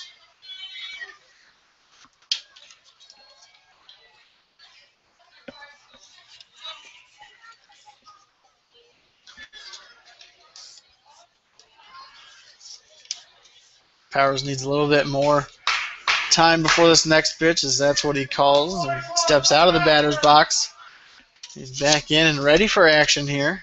As he swing and a miss, sets him down on strikes. The Mustangs go down in order yet again in the 7th inning here. We head to the top of the 8th. Mustangs have that 3-1 lead.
Back with you here in the top half of the 8th inning. Mustangs just 6 outs away from closing out this win here. So they lead 3-1 right now. Our pitching change for the Mustangs is Redmond Floyd was taken out of the game after throwing just that 7th inning. Ended up allowing 1 run and no walks or strikeouts for him in that one. And the new pitcher for the Mustangs, number 55, John Pomato, coming into the game, as he faces the designated hitter for the Diamond Spirit, Max Carter. Throws strike number 1, hitting the outside corner there. Carter 1 for 3 on the night. He had a single back in the first inning. Also a strikeout and a flyout so far in this one, as Pomato deals just missing the outside corner, brings it to a 1-1 count. Pomato's played in 8 games, or pitched in 8 games so far this year, all in relief. Got 11 strikeouts on the season, 9 1/3 innings pitched, and over 0-1 as he took a loss in one of those appearances. Hits the outside corner for strike number 2, brings it to a 1-2 count on Carter.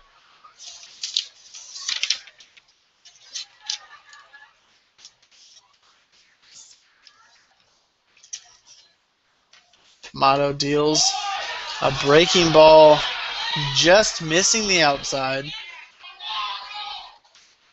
as I believe somebody just got tossed from the game, it seems like. Apparently the catcher, Sebastian's been given the home plate umpire lip all night, I guess. It would be my only guess, is he got thrown out of the game. And now Matt Johnson comes out to talk to him.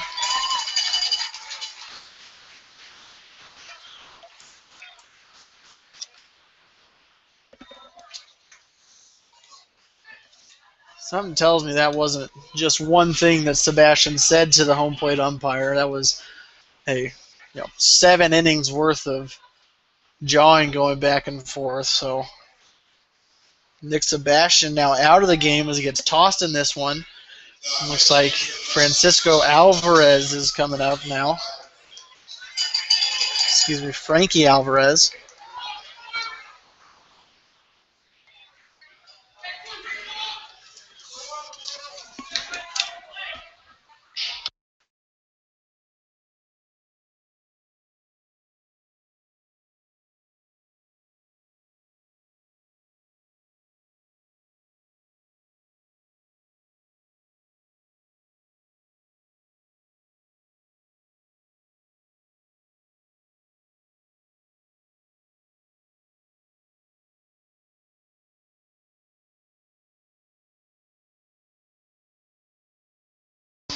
So Alvarez coming into the game as Nick Sebastian was tossed by the home plate umpire, and he's taking a few warm-up throws there. It's got to be tough to do. You don't think you're playing tonight, think you're getting the night off, and 8th inning rolls around, catcher gets tossed, and you're thrown into the mix here.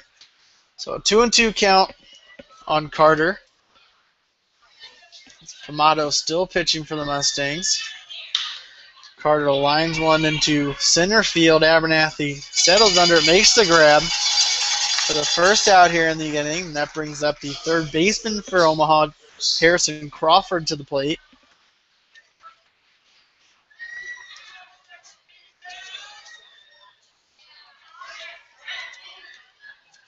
Can only imagine what manager Matt Johnson said as he jogged out of the dugout after Sebastian got thrown. He didn't seem too upset, so he knew something was going on there, and it was a definite possibility that Sebastian could get tossed from this one. So he went on out and had a quick chat with the umpire as Alvarez came in. There's our strike number 1 by Pomato. And I have heard that the manager and home plate umpire are good friends, so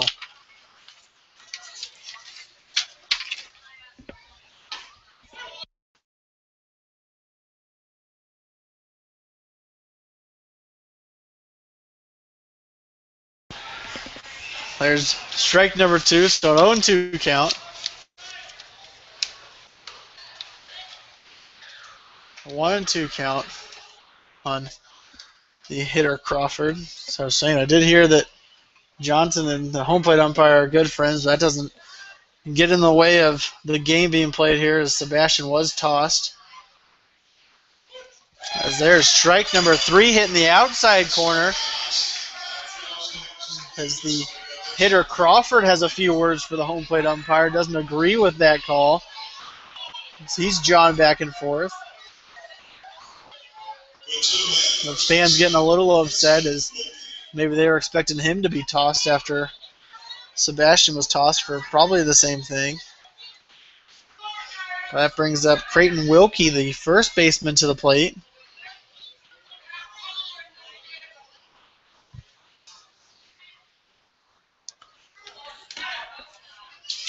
I guess we have, looks like a pinch hitter coming in.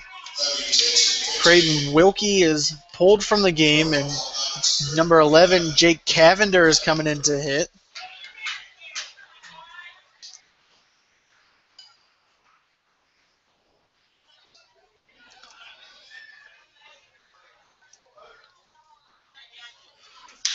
So line drive just over Powers' head and into right field.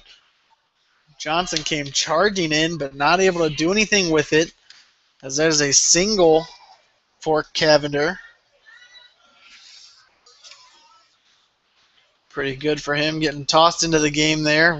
Sees one pitch and knocks it into right field for a single here, with 2 away in the top of the 8th, and that brings up the shortstop. I guess we actually have a pinch hitter yet again coming in. So Tyler Wolf is pulled from this game, and number 7, Ryan Grotjohn's coming in to pinch hit for him in this one. So he watches ball number 1, low and inside.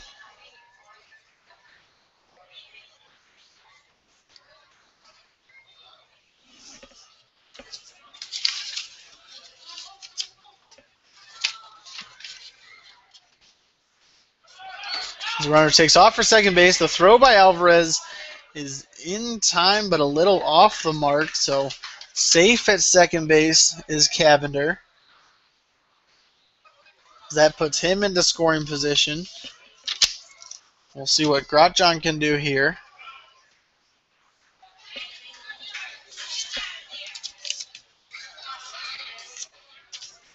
Pamato deals just inside there, brings it to a 3-0 count now.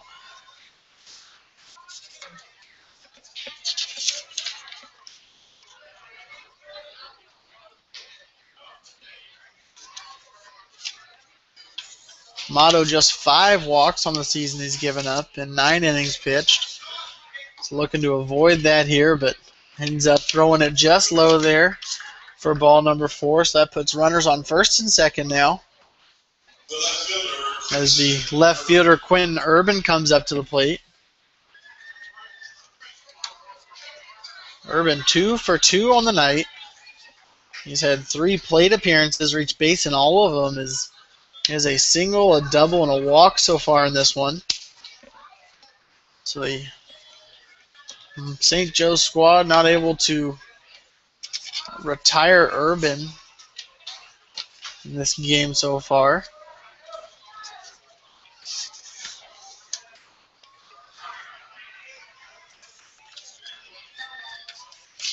Pamato delivers.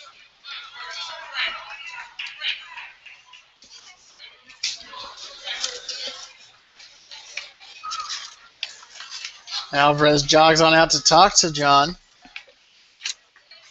The pitcher's mound. We got 2 away here in the top half of the 8th. We have Grotjohn on first, Cavender on second. Mustangs with that 3-1 lead. As Urban looks at a 1-0 count now.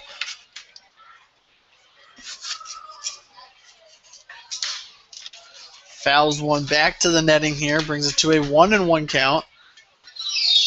As we quickly switch out batteries here. Cameraman Chris Roush on top of it. Not losing picture for very long as he, there it is. Record time, I would say. 6 seconds flat. He's a good pit crew. As the batter Urban fouls one back to the net, brings it to a 1-2 count. Chris, have you ever thought about joining a NASCAR pit crew? Yeah, but the noises, they scare me. The noises scare you. Okay. All right. Yeah, spell NASCAR. Do I know how to spell Yeah, NASCAR? you know, it's on NASCAR. I don't know how to spell NASCAR. Good. I thought this was leading into a joke or something. I guess not. All right. For the record, I do know how to spell NASCAR. Then, if we, all right. They just go right. Urban sitting on a 2-2 count, two away here as Primato looks in, deals in another foul ball by Urban. Keeps the count at 2-2 as guess somebody has an air horn here tonight. That can't be good. You would say that can't be good, but that's the first time I've heard it tonight. So Oh, you're bad. yeah. Let's see. Primato checks on. Doesn't throw, but he looks at the runner on second base, Cavender, but nobody there covering, so no throw from him. As we still have a 2-2 count. As that one gets away from Alvarez, high it goes, and the runners advance to second and third now, so two in scoring position. A full count on the hitter, Urban, and two away here on the top of the eighth, so Mustangs have just a two-run lead. Again, this is a dangerous batter to be put in this situation as the Mustangs have been unable to retire him here tonight. We'll see if he makes them pay for it as they swing and a miss from Urban. Sets him down on strikes, retires him for the first time.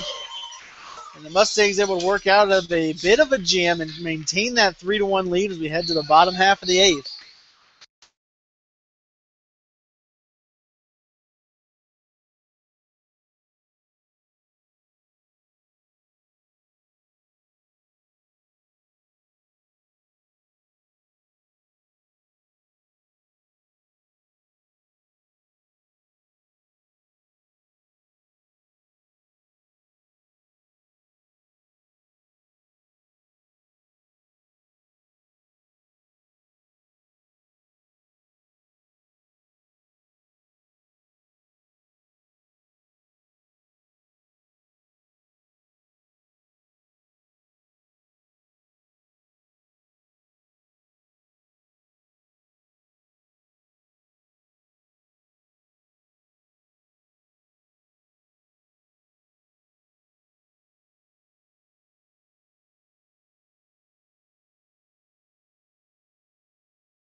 All right, we're back with you here in the bottom half of the eighth inning. So we have a few defensive changes for the Diamond Spirit as Garrett Mills comes in to replace Creighton Wilkie at first base.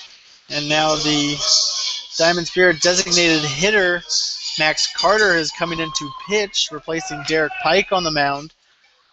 Mustangs back to the top of the order as Brandon Husky comes up to the plate.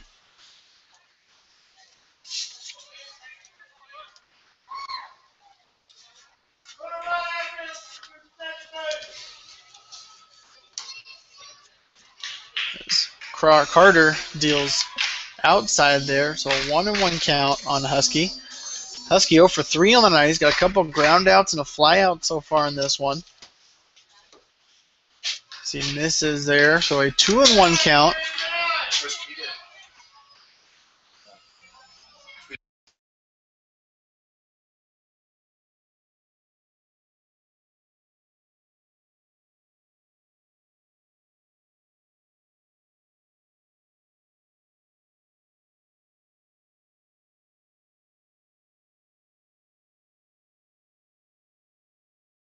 So 2-2 count on Huskies. The Skies one stays in the infield into foul territory. Third baseman settles under it and makes the grab.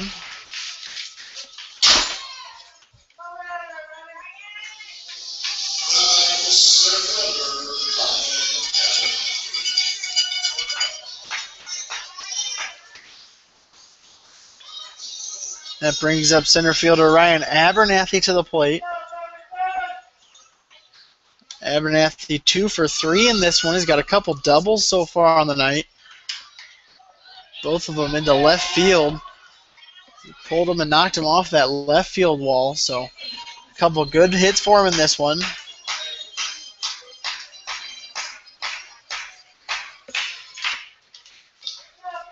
Sits on an 0-1 count. Ground ball over to Cavender at short. Going over to Mills at first for the second out here in the inning. And that brings up the left fielder Trent Hill to the plate. Hill 1 for 3 on the night. He had a double back in the first inning. So that's his only hit of the night. He also has a strikeout and a flyout so far in this one.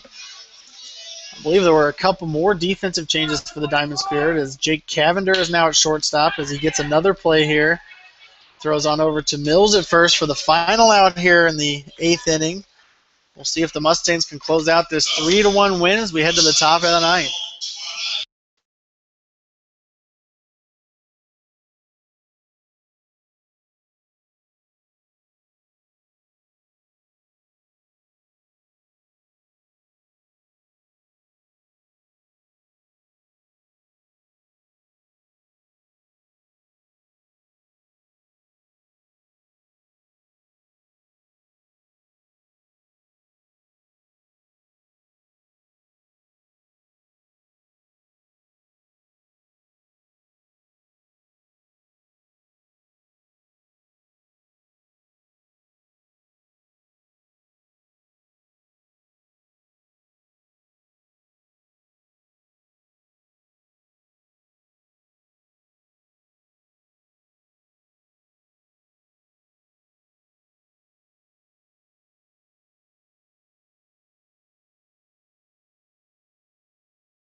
We're back here with you in the top half of the 9th inning. Mustangs with that 3-1 lead still. So just 3 outs away from getting the league win here tonight, moving to 18-9 in league play. And hopefully, depending on what Chillicothe does tonight, taking a lead and breaking that tie with them and in to do it for the Mustangs and close out this game is number 29, Grant Gavin, coming to the hill as he replaces John Pomado, who threw just that 1 inning in the 8th. He'll inside for ball number 1. Gavin's made 12 appearances so far this year. He's thrown 17 in the 3rd innings. He has 21 strikeouts, got a win in one of those appearances, and ERA on the season just .51. So a good pitcher to have closing out your games. Not finding the strike zone on his first couple pitches here, so 2-0 count. Hits the inside corner, brings it to 2-1 now. The hitter, Tandon Dorn at the plate. Dorn 0 for 2 on the night. Only time you reach base was with a walk in the 2nd inning. Grounds one over to the left side of the infield. Husky handles it, throws it over to first, but not in time as Dorn is safe at first on a long throw by Husky. Had to travel a ways to his right there. Ended up making the backhand play, but not able to throw it down in time. As Dorn was safe at first, and we have the center fielder Darius Knight coming to the plate. Knight 0 for 4 in this one. He's got 3 flyouts and a ground out to Corper at first base. Watch ball number 1 go by.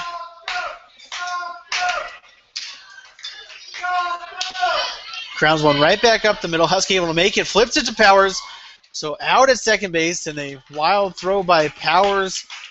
Corper was able to dig it out at first base, but the throw not in time.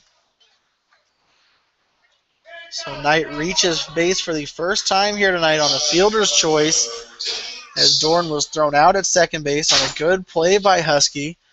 Able to make the stop behind the second base bag. And flip on over to Powers for the out, and that brings up the right fielder Dylan Steyer to the plate. Steyer 1 for 3 on the night as the runner takes off for second base, and he could have stayed standing on that one as that was a wild pitch by Gavin. Ended up throwing it all the way to the backstop here, so that puts a runner in scoring position now for the Diamond Spirit. Mustangs just 2 outs away from closing out this one. As Gavin hits the inside corner, nice fastball brings it to a 1-1 count.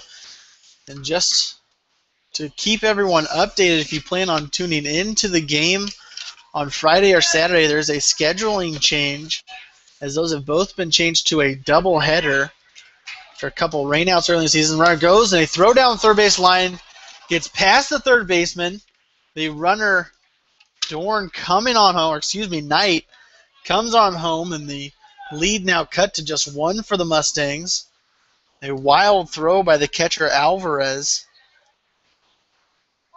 down the third base line, got past Cassidy covering the bag. Nobody was there to back him up, so Knight just jogged on home for a run there, and they cut the lead to 3-2 for the Mustangs now. As Gavin deals ball number 2, brings it to a 2-1 count.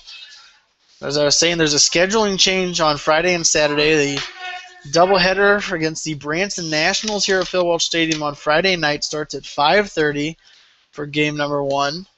And a swing and a miss there for strike number 3.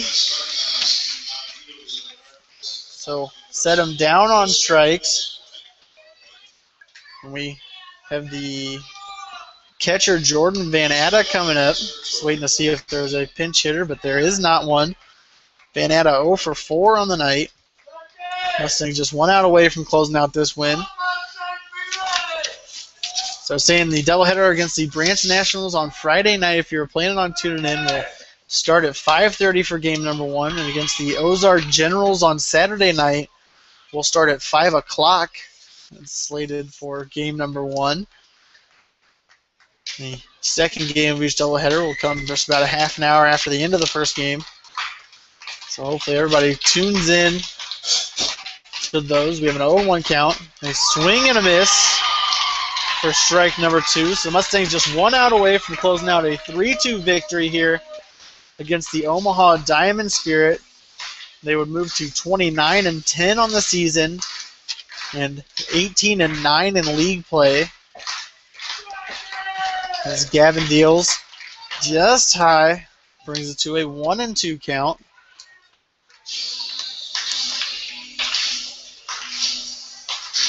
As the crowd trying to get into it here a little bit, trying to cheer on the Mustangs to get that last strike they need.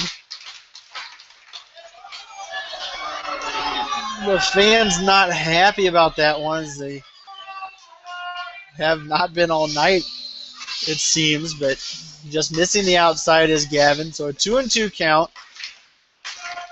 A 1-run lead for the Mustangs, and a fly ball down the right field line ends up falling just foul. Nobody able to get to that one. So we'll have Van Atta jog on back to the batter's box and reset to do things again. It stays at a 2-2 count.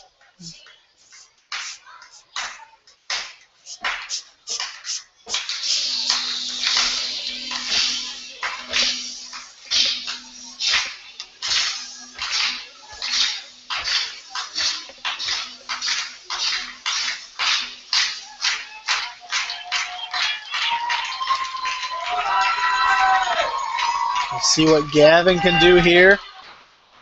As Van Atta fouls another one off.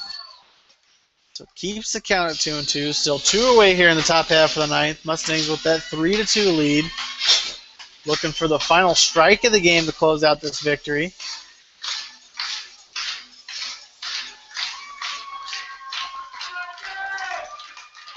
Gavin deals and Van Atta fouls it off again. So we'll get set to do things again here.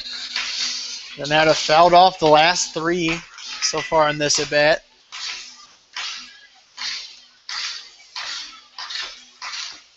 Let's see if Gavin can finally produce a swing and a miss for strike number 3. As Gavin misses low one in the dirt there, so a full count on Van Atta now.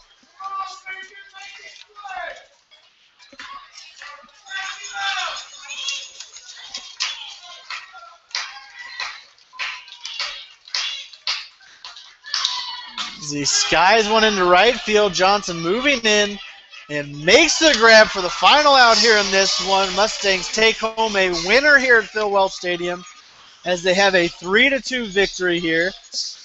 We will stick around and see who the Eagle Radio player of the game is for this game.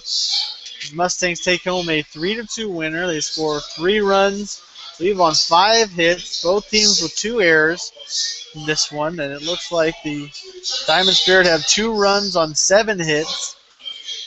I said a couple errors in this one for both teams, and we'll see who the Eagle Radio player of the game is after this game. I wish I could make a guess at it, but I have no idea.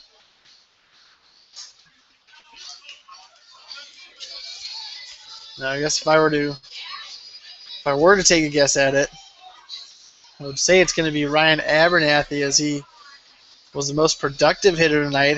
Went 2 for 4 in this one, RBI and a run scored. So we'll see who's named the Eagle Radio player of the game as Chucky Kemp gets set for the interview. Down on the field. And we'll take a listen in, as it is Ryan Abernathy, Eagle Radio player of the game.